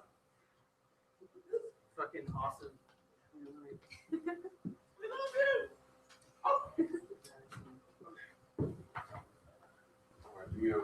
Don't even. You good? I've watched everybody struggle with this mic. I ain't even gonna touch it. I recently, I'm gonna preface really quickly. Go ahead and start the timer. The month of July, I managed to break both my phone and my tablet by eating food. Usually I have to be drunk or like on acid, so I'm just not gonna touch any technology for a little bit. I trust you. So recently I moved to Eugene from New York City after being trapped in the jungle for about 5 years, and my stuff is starting to come. It took 10 months for like clothes and shoes. Stuff started to come here to Eugene, and my mother, she's been living in India for a while, but she now lives in Charleston, South Carolina. You could probably imagine how I'm concerned.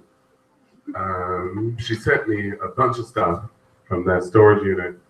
And one of the things that she sent was just 3 pages of something that I wrote, and I rewrote and added to it. So we're gonna read it. All right. In the beginning, I thought everything I had done and was doing was the shit. Oh my God, I couldn't make a move wrong. No. I did everything I wanted to do. I went to every music festival I ever wanted to go to. I went to every tour. I was on for the 2 years. I did everything my lower back and flat feet could handle. I slept in rest areas. Slept in rest areas for days.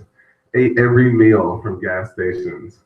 Lived life through my car charger. Then lived life in my car. Lived life in a bathtub. Took every psychedelic I could find. Everyone. Experienced both the highest and darkest parts of my consciousness. Absolutely wrecked every part of my personality once I discovered it. Hid behind my emotions. Buried every real part of me. Burned every bridge. It's actually, whatever it's crossed out. I'm not going to know. But torched There are places I won't go to in our country because the ground's too hot for me to walk on. I can say that there are times when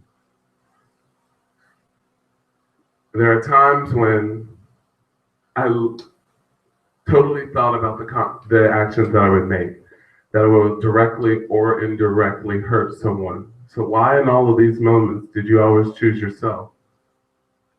Why leave so many friends stranded? Why leave yourself? How the hell on earth can you choose yourself over everyone and still lose? Because even when choosing between the lesser of two evils, you are still choosing evil. Everyone will know, yet no one will care. But you know, you will always have your experiences of traveling, tripping, loving, living, laughing. These are the kind of stories everyone else has to start for you because you were so spun out, so gone, so drunk. Kind of remember, but really don't.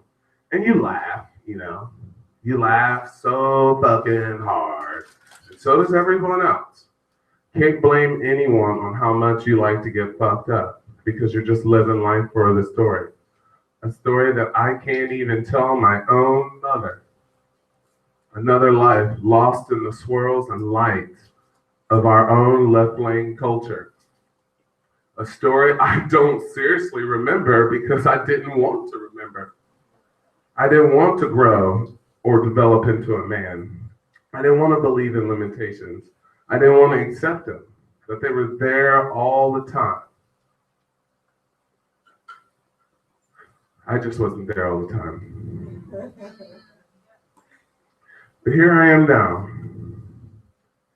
By the way, this isn't 2012. I know this is 2015. I'm 28. 25 years old, back at my mom's house in Alabama. She's not here, of course, and thank God. I'm wearing the same blue Kentucky tee and black pants she last saw me in 2 years when I left her house in New Jersey for the road. This time, these are the only clothes I have. No money. Last ate food about 4 days before opening her front door. Shower? Don't. Mentally was ruined. I couldn't speak anymore to anyone. I had just lost every single possession I had throughout college and high school. Every single thing, including my wallet. I had nothing. But I had my mom's house in Alabama. Thank God she answered the phone and brought me home. I had nothing but nothing. You know, I don't know anymore realizing how difficult to bring back and fully recover from a 2-year trip. Well, 3 years later, I no longer live in my mother's house. I don't even live in her time zone, and it's great. I'm finally starting to realize the important things I did such a great job ignoring. I did such a great job ignoring that I should eat every day. I should get a job, keep a job, love that job, make yourself that job. You should want to wake up every day. You should want to wake up every day wanting to improve yourself, striving for a constant great mood and a consistently great mind. You should want to improve your relationships, keeping in contact and healthy, staying honest and true with communication, always staying with the real dimensions of mental exploration, devoting oneself to optimism. Believe that as much of the dark will return, so will the light. Knowing that with everything that I've lost, I will receive so much more greater when I'm ready. Trusting others for nothing but love. Giving my heart to my friends for enrichment. Knowing that as much as the dark returns, so will the light. Just try to start showering regularly. Call your mother. Start listening to your mother. Know that as much as you knew, none of it is feasible now. Keep wanting to learn what it takes to become a better Chad. Never want to stop learning. Never stop giving because you will never know that the light won't show. Always be the light. Right.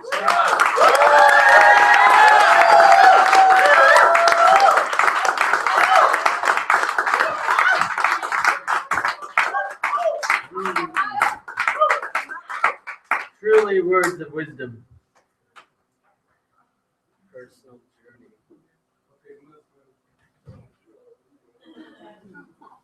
Oh wow. Man, we are like almost at the end here. Oh no! Oh no! It ain't so. It ain't so. Because we're not quite at the end yet. We still have such and such number of people. I'm not a number in which I won't reveal it yet. No. But one of those people is Cohen. And Cohen's fucking awesome. So let's give him our attention. And some applause and such.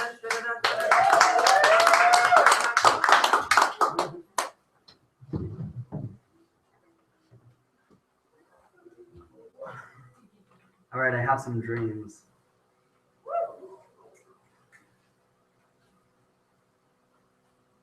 I don't really know where they're going to lead. I haven't read them in a while, so we're going to do this together. I was in a school going through a secret passage I remembered I used to do when I was small. I couldn't fit in my attempt to pursue water. Going a different way, I got lost, then met a bunch of nice cats. But they warned me not to pet them because of the mean one. Not listening, I still pet them, and the mean one started attacking me. Second dream. The same building, except it was a castle with a bunch of people in an interview. In the pit of my stomach, I knew something was wrong, and I stayed close to this one lady there. We loved each other, so we got married at the tables while a feast was presented for all of us. Then this lady came in to tell us where we would be working. I raised my hand to tell her I could not be separated from my wife, in fear of foul play would be at hand. Everyone took great offense to that, commented as she stormed out of the room. The headmaster came in to speak with me. I asked to talk in seclusion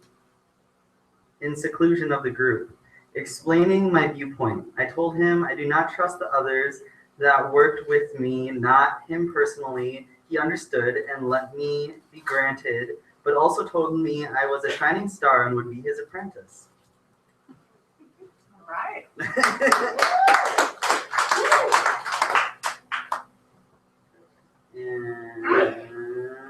Another dream. Okay, this one's really crazy. Ooh, yeah. I was at a college with Audrey, or someone who looked like her, and she was my ex, but I still tried to be with her. Viewing something on the news about the Pope, I struggled with what was said by him. Somehow I astrologically projected myself into materialization of the cardinal. The Pope hadn't seen the outside world since he became the Pope. The rules in my dream world.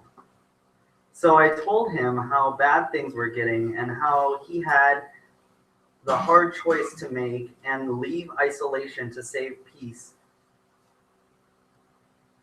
At this point, I wrote something profound on a piece of paper that made me cry really hard. Tears of relief and happiness. I was shot back into my body where Audrey was shaking me hysterically upset. I tried to tell her what happened when we were both noticed the sky turned a rose burgundy color and the smokestacks were making rings, then huge circles. One of these circles went through the ring and materialized into a gigantic ice ball and plummeted into a lake below. We screamed and ran while more started to crush buildings. Then I looked up and saw a huge spacecraft and a helicopter come out of the... I wrote this at like 2 a.m. That's the best time to write. In sending a keyboard at me. I grasped it and it telepathically sent me the picture of me as the cardinal and said my name. Something my hands and went numb and it started to beam me up. I looked at Audrey and said, "I love you," and she said it back, and I decided to stay with her instead. When it left, she ignored me and went back to her new boyfriend, and then the end of the world started happening.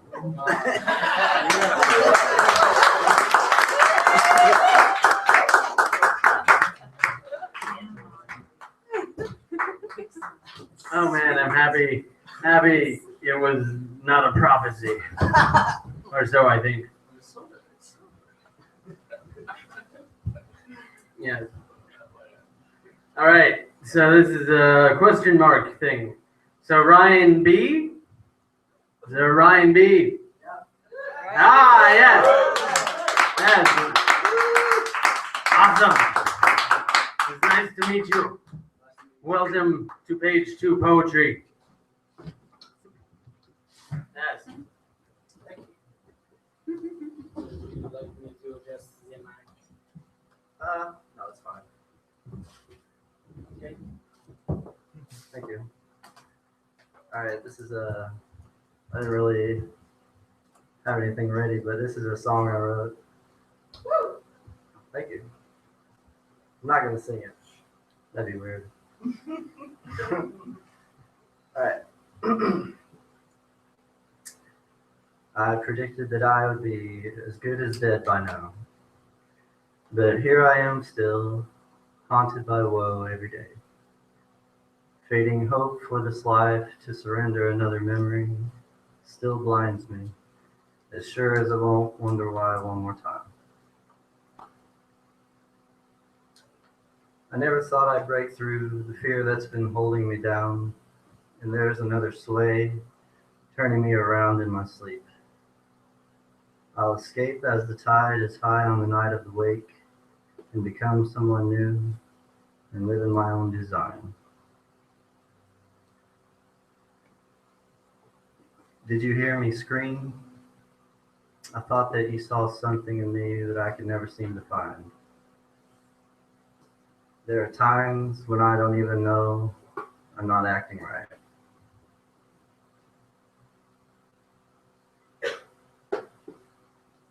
And I need someone there to remind me I'm still alive. Thank you.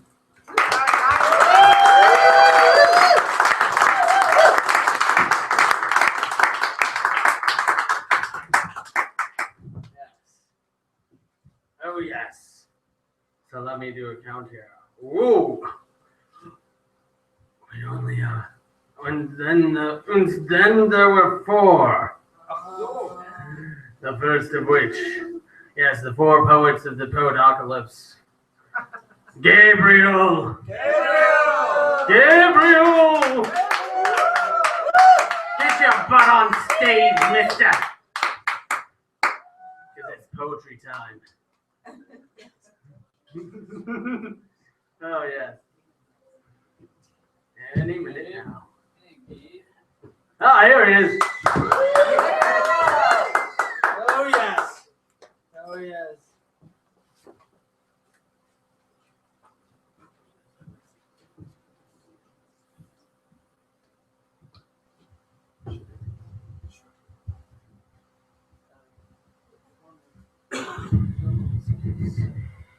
You're a wizard. You're a wizard. He's a lizard. I feel like a lizard sometimes. Occasionally, I feel like a lizard. Filled with magic. I wrote this within the past 24 hours. It came out of my brain.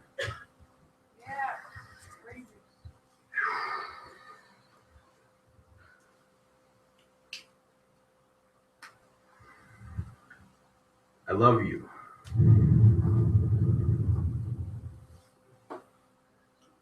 I love you too. But I will kill you if I have to. That is what our mother is telling us again and again and again and again. As the sirens pierce the low and heavy rumbling of construction machinery, as the child greets her world with a mournful cry, such is the life we are brought to live, meandering in and out of intimacy with the lullaby of silence. The dance of flesh fading into forest, light fading into darkness, waves fading into the sea. The way an actor begins bare, only to transform through costume and makeup into a comedic custodian of clarity or a cosmic commander of cruelty. Only to again strip naked after the roar of applause subsides. I will kill you if I have to, says the lion to the prey, reverent of the cycles of the self. As the cancer kills the host, as the pores excrete the sweat, as the lungs divulge the mucus. Such is the music we are brought here to hear, meandering in and out of intimacy with the lullaby of silence. Spinning along the jagged staccato orbits of society, waltzing between our highness and our sobriety, the Leviathan must sleep as well. Greasy piano keys glittering under the moonlight play their final note of the evening, for the song has been good and long. The day has been bright, and it will be bright again. So revel in your earned stillness. I will kill you if I have to, says the warrior to his foes. I will kill you if I have to, says the spider to the man. I will kill you if I have to, says the fire to the trees. I will kill you if I have to, says the father to his pride.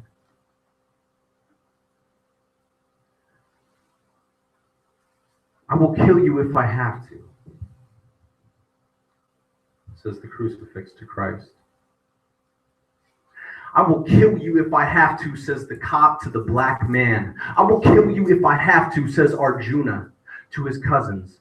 I will kill you if I have to, says the sun to the night. I will kill you if I have to, says soldiers in Sudan. I will kill you if I have to, says the doctor to the donor. I will kill you if I have to, says the donut to the heart.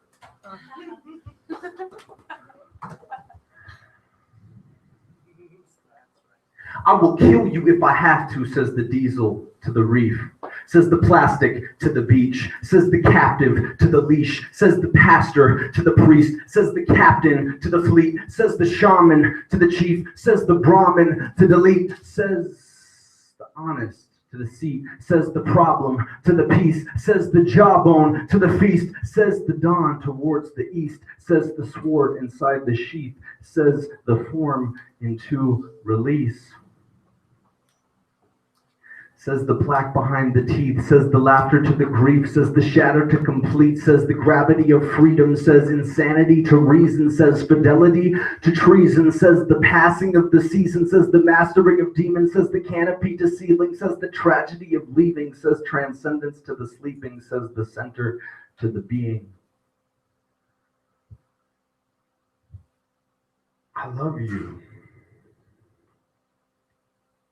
but I will kill you if I have to.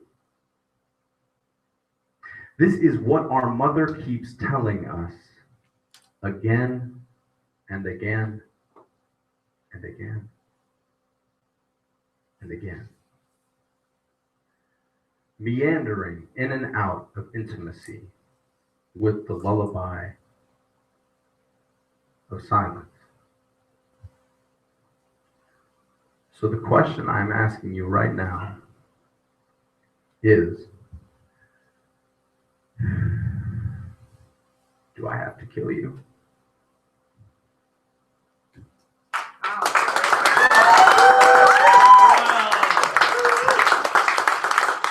How much time do I have?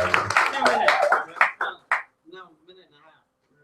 I feel like that's kind of heavy or something, so maybe I'll just try. Okay, minute and a half. I'll like speed read this shit. Okay. Time's wasted. Witness the elegant swirl of matter, the backdrop of data that contaminates consciousness with the writhing pulse of life. The translucent ripples of spores of thoughts, of weaves, of movements, of dust particles dancing freely, controlled chaos, calm carnage, circulating caverns of the collective cerebellum, the constricting constructs coercing, confined our concentration, concentric circle, waffle and froth, bubble and belch, breathe into the filament of the photographs of fields of fleshy fibers, fear and folly, furthering the far-fetched nonsensical vignettes of our fortune, the unfolding eye at the center of the spine, at the center of the magnet, at the center of the planet, at the base of the temple, at the petal of the iris, at the center of the vulva, at the center of the sky, at the center of our hearts. Every century cycle sees the blooming and the bleeding of the bewildered soul, the karmic carnival, the cosmic constant, the carbon carousel, the divine washing machine, tumbling facts into solid stews, mumbling truth, the awkward those who listen, walking I don't know if I can do it in 30 seconds. The rope swing. Shit, I can't, dude. How much time do I have? Walking mangy dogs across the blacktop at high noon, downing 40s of oldie at the bus stop, next to the abandoned building, next to the burned down factory, next to the gurgling stream, next to the sleeping children dreaming of empty stockings, starving and Christmas dinners in their minds. The rope swing was torn down last summer, and nobody took the time to put up a new one.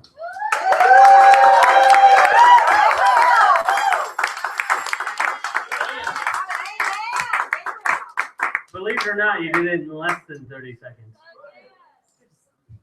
Good job. Man, potent. Ah. Yeah, that's high potion right there. What did you lose?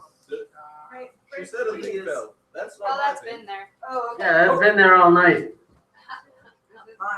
Yes. Yes. All right. Oh, yes. Now the second poet of the Poetocalypse, Josh. Oh. You are the second poet of the Poetocalypse at the end. Yes. So everybody get ready.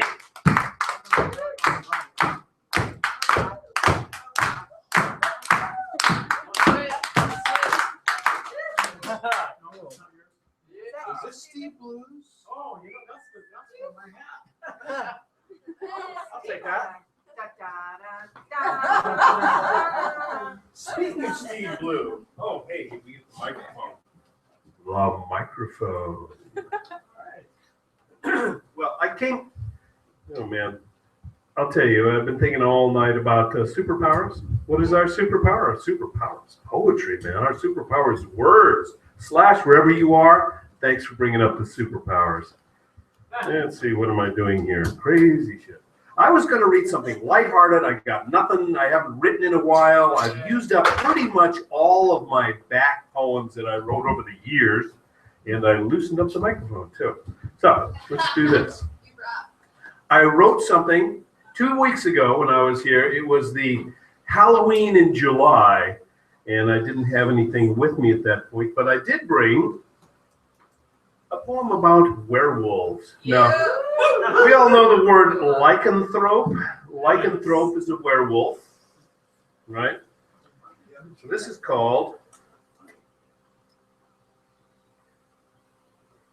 Pity the Drooling Lycanthrope, who spends the full moon hairy. This hideous fiend can never hope to find a girl to marry, unless she is a werewolf too, and wants to be a Marian. The moonlight brings him forth to woo with rotting bits of carrion. Their wedding night would be a fright, a match made down in Hades. They'll terrify the gathered guests, then gut and eat the ladies. When she's in heat, she's really neat, and when she's not, she's bitchy. Perhaps their monthly fuzzy fest leaves them both dry and itchy. Eventually, the years will wear away at these shape changers, leaving them bereft of hair and mumbling at strangers. Alas, the aging lycanthrope, immune to blades and fire, a silver shot's his only hope to finally retire. For my friend James. You missed it, didn't you? I'll do it again later at Halloween. Now, I've gone through pretty much everything that I've written so far that's worth a shit, but I'll read one again that I rather enjoyed. I was down in Los Angeles getting my hair cut. A friend of mine worked at a foo-foo salon. So I wrote this called Salon Girls. I smell money and burning hair. The wrinkled old ones with the slim figures and the excellent makeup and a Mercedes in the parking lot. The house is paid for, the investments are doing well, but this damn gravity is pulling at her cellular structure. There are white streaks in her hair, like headlights in the slow-mo freeway in one of hubby's films, and the chemical call of the salon promises the almost sexual satisfaction of perfect hair. Women live their lives through their hair, an aura of strands, a swirling dream of lights and highlights, just like the summer when it was all perfect and you could spray it all into place forever. We're going to be at the Poetry Festival. So James asked me to write a one sentence that sums up my life. Okay, so I wrote, Joshua has a deep love of words and wordplay, reveling in the irony that words say nothing, much like this sentence. So everyone knows Jacob. Wade. Jacob's one of my favorite poets, and he does, I would still call it abstract poetry. So I read this a couple of weeks ago. And it's an homage to my friend Jacob, done in the style of Jacob. Yeah. All right. Thank you.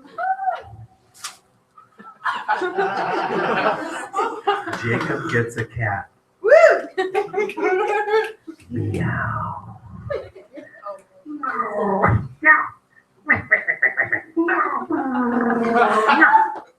Stroke the fine skin of hair, stroke smellish, litterbox, shitterbox, glitterbox, meow, meow, meow. The semblance of that string that jiggles in my hand, leap, creep, beep, beep, cat cannot cat be cat in the perfect string, little fuzzball, trusty mudball, meow, meow, meow.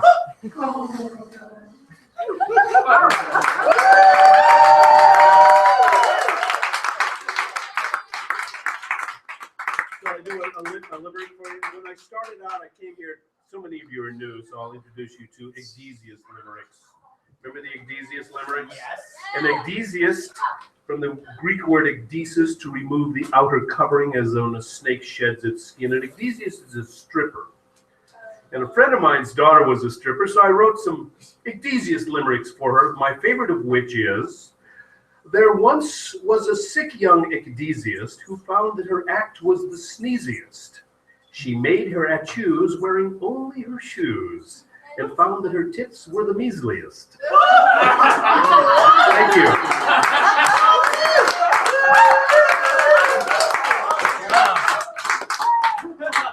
Oh, I'm so glad I got to hear that Jacob one again. That was awesome. That's always an awesome cavalcade. Thank you. Oh, wow. Now it's time for the third poet of the Poetocalypse of the end of the show. Maria, and she is a newcomer. All right. Name is Maria. All right, Maria. So let's show some support.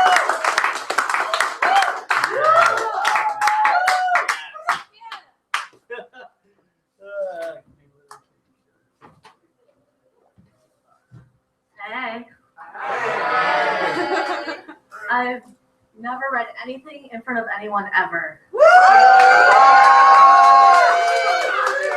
could try vomit, so let's see how this goes. But it's alright, we'll do this. All right. Awesome. Alright, it's called Bite. It's funny how when you're bitten, everybody becomes an expert on spiders. I don't have a problem, I state. That's what they all say. Who are they and how do they know? I ask as she slips in a pamphlet under my nose, which describes in detail exactly how this conversation is supposed to go. Goes to show how so many people never think beyond the psychology of the paying for TV drama.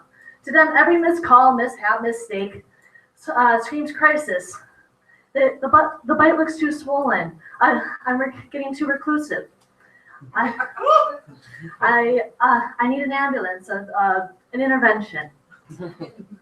But then again, maybe they have a point. Who am I to determine that I find my own life completely manageable, pleasurable even? But maybe I'm crazy taking solace in the quiet moments, sweeping cobwebs from my space, comfortably alone, contemplating how this bite is merely a symptom of a healthy ecosystem. After I'm done sweeping, I hold my broom out over the rose bush, and I watch a half dozen tiny spiders drop like lace from the bristles. I love to see them land and crawl off to make new webs among the thorns.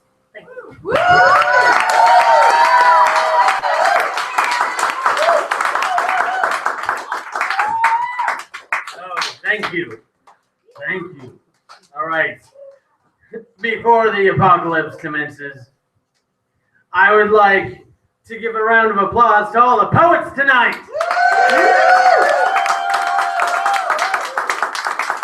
And also to the audience. And to Cush. And not to the internet, because that is a giant distracting mess. Yeah, fuck you, internet. But not you who are watching this online. You guys rock. Anyway, yes, this last poet is actually two poets combined into one, and I have no idea what's going to happen. You know, it's a real surprise because it's Jacob and Anna combined. So yes, get ready because the poet apocalypse is on.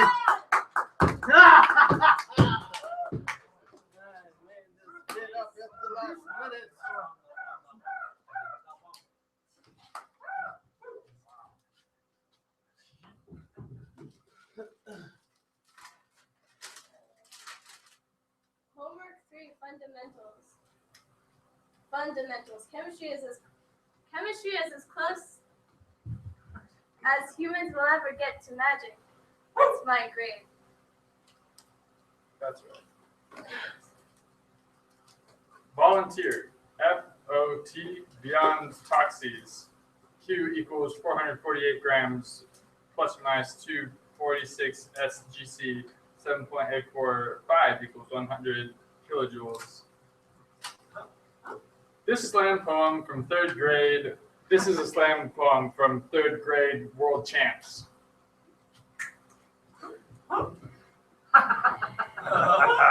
Dame ain't sus ducka, suffer ducka made the same shit as pain. Paint ain't suffering. Resistance is what we perceive pain. Resist my contractic, caustic, radiogalactic, born to Pythia, ni mecca, Pythidi, mind, nine, sign, yes, sign, here, hoy, here, ein, here, hoya, eoya, handwick, and wick, genoin, tiok, non wom, ikiochwam, my point being, mine rear, people up in every groove and edge, and each she even be a right. Rit real urius uri really ectrin Back to death isn't suffering. Resisting death is more of a real dream than a hole. Moping the table 3 floors deep below the morgue. More 90 skelepontiffs grace horror. Wet whore?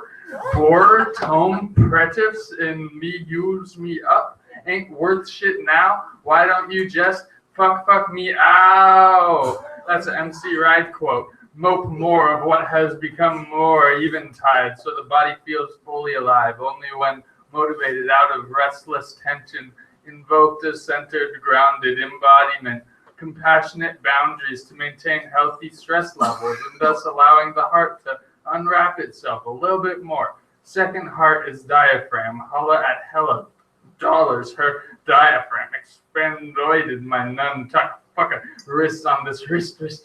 Prisha, Mr. has to remember to empower through body vehicle containing universe, resulting in nest spec step step poo fuck can't never talk to girls fuck how honestly how we feel fuck made out of dried out limitations fuck attached over deeper web undercarrying compass bred out of mine asshole latex asshole latex's hole. Norn morded fresh got last step in the previous body path I was describing. The ultimate wisdom is knowing what the ultimate wisdom is. More on how the body is all my God. Study.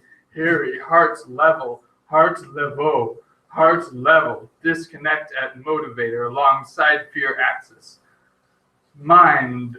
It's time to skip around till bell. Dying suffducka ain't same shit and frail. Nenjoba huluba hulugu ukureba weba. Suffering ain't resistance. Yucca thinna. Perceive alhambruga. A correct contracta radioactive cocksticks. We are addicts to thought and we have tour questions to brush up in order to beat this legal level. We all die, but we don't know when.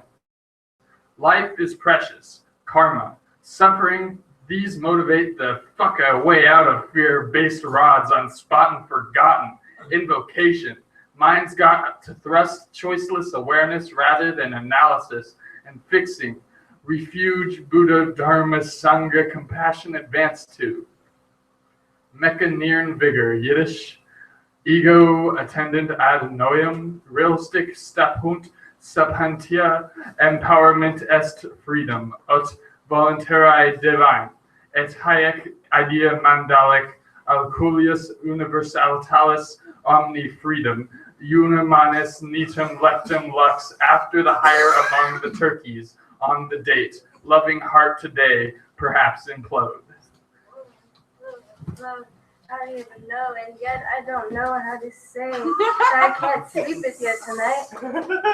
Cush. In general, weaker intermolecular forces, the higher the vapor pressure, held us less tightly on the surface and release particle tension and vaporize more easily. Then vapor pressure relationship with temperature. To first convert from degrees Celsius to Kelvin, oh that guy, you just add 273.15. And so more temperature, the more molecules leave the nest. Yet what is temp? What is temperature?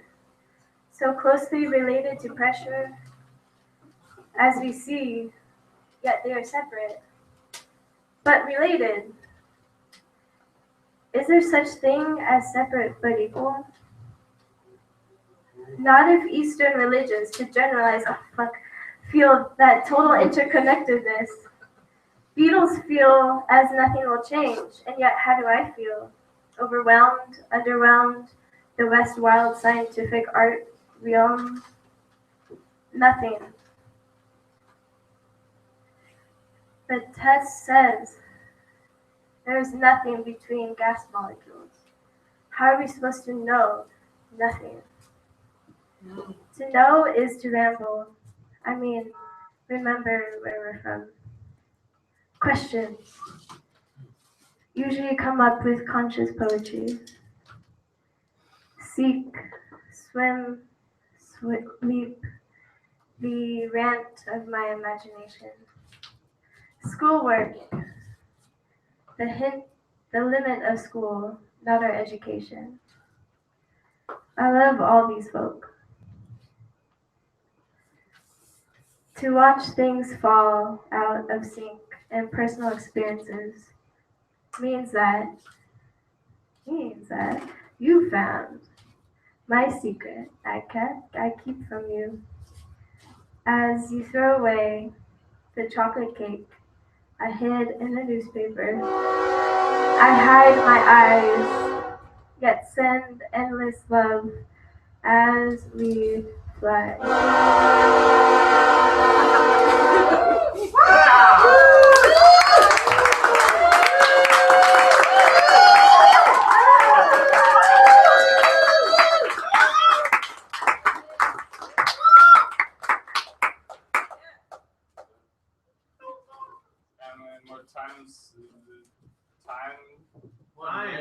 One more minute.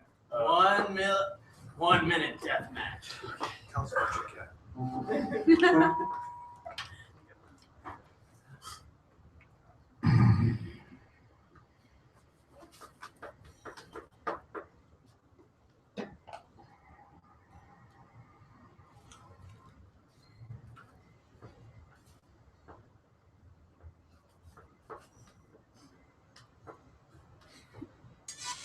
Yep.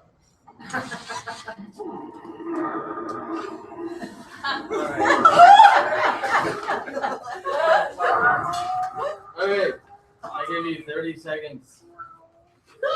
Come on. 30-second breath. Okay. 30 seconds.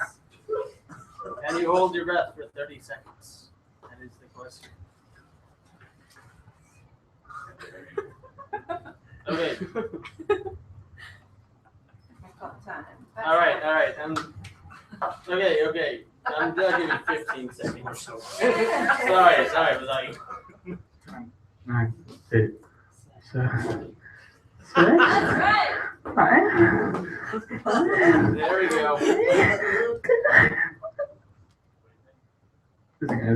Is it gonna shake?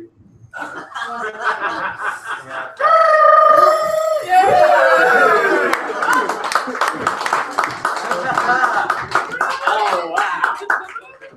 Oh man, this has been an interesting night. But then again, when's it a dull night here? Never. Never, goddammit! But really, you guys rock. This is fucking awesome. Fuck yeah. I wanna make your hands vibrate a second here by giving a round of applause to all the poets, and then to the audience, and then to Cush itself. Because all of these things make that happen. You guys rock. This is fun. Every Tuesday. Sign-ups at 7:30. Look for me. You know, I'm usually getting my makeup done for it. And this is fun. I mean, I feel like I should start calling the last four poets the four poets of the apocalypse from now on. So if you want to be one of those poets, you better get here and steal that spot. Yes. Anyway, y'all can do whatever the fuck you want now. You know, the show's over. Thanks, Jay. Thank you. And have a good night.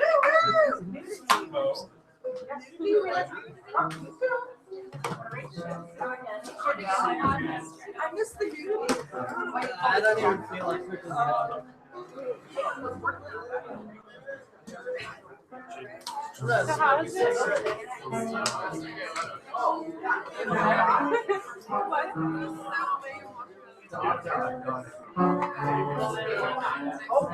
What?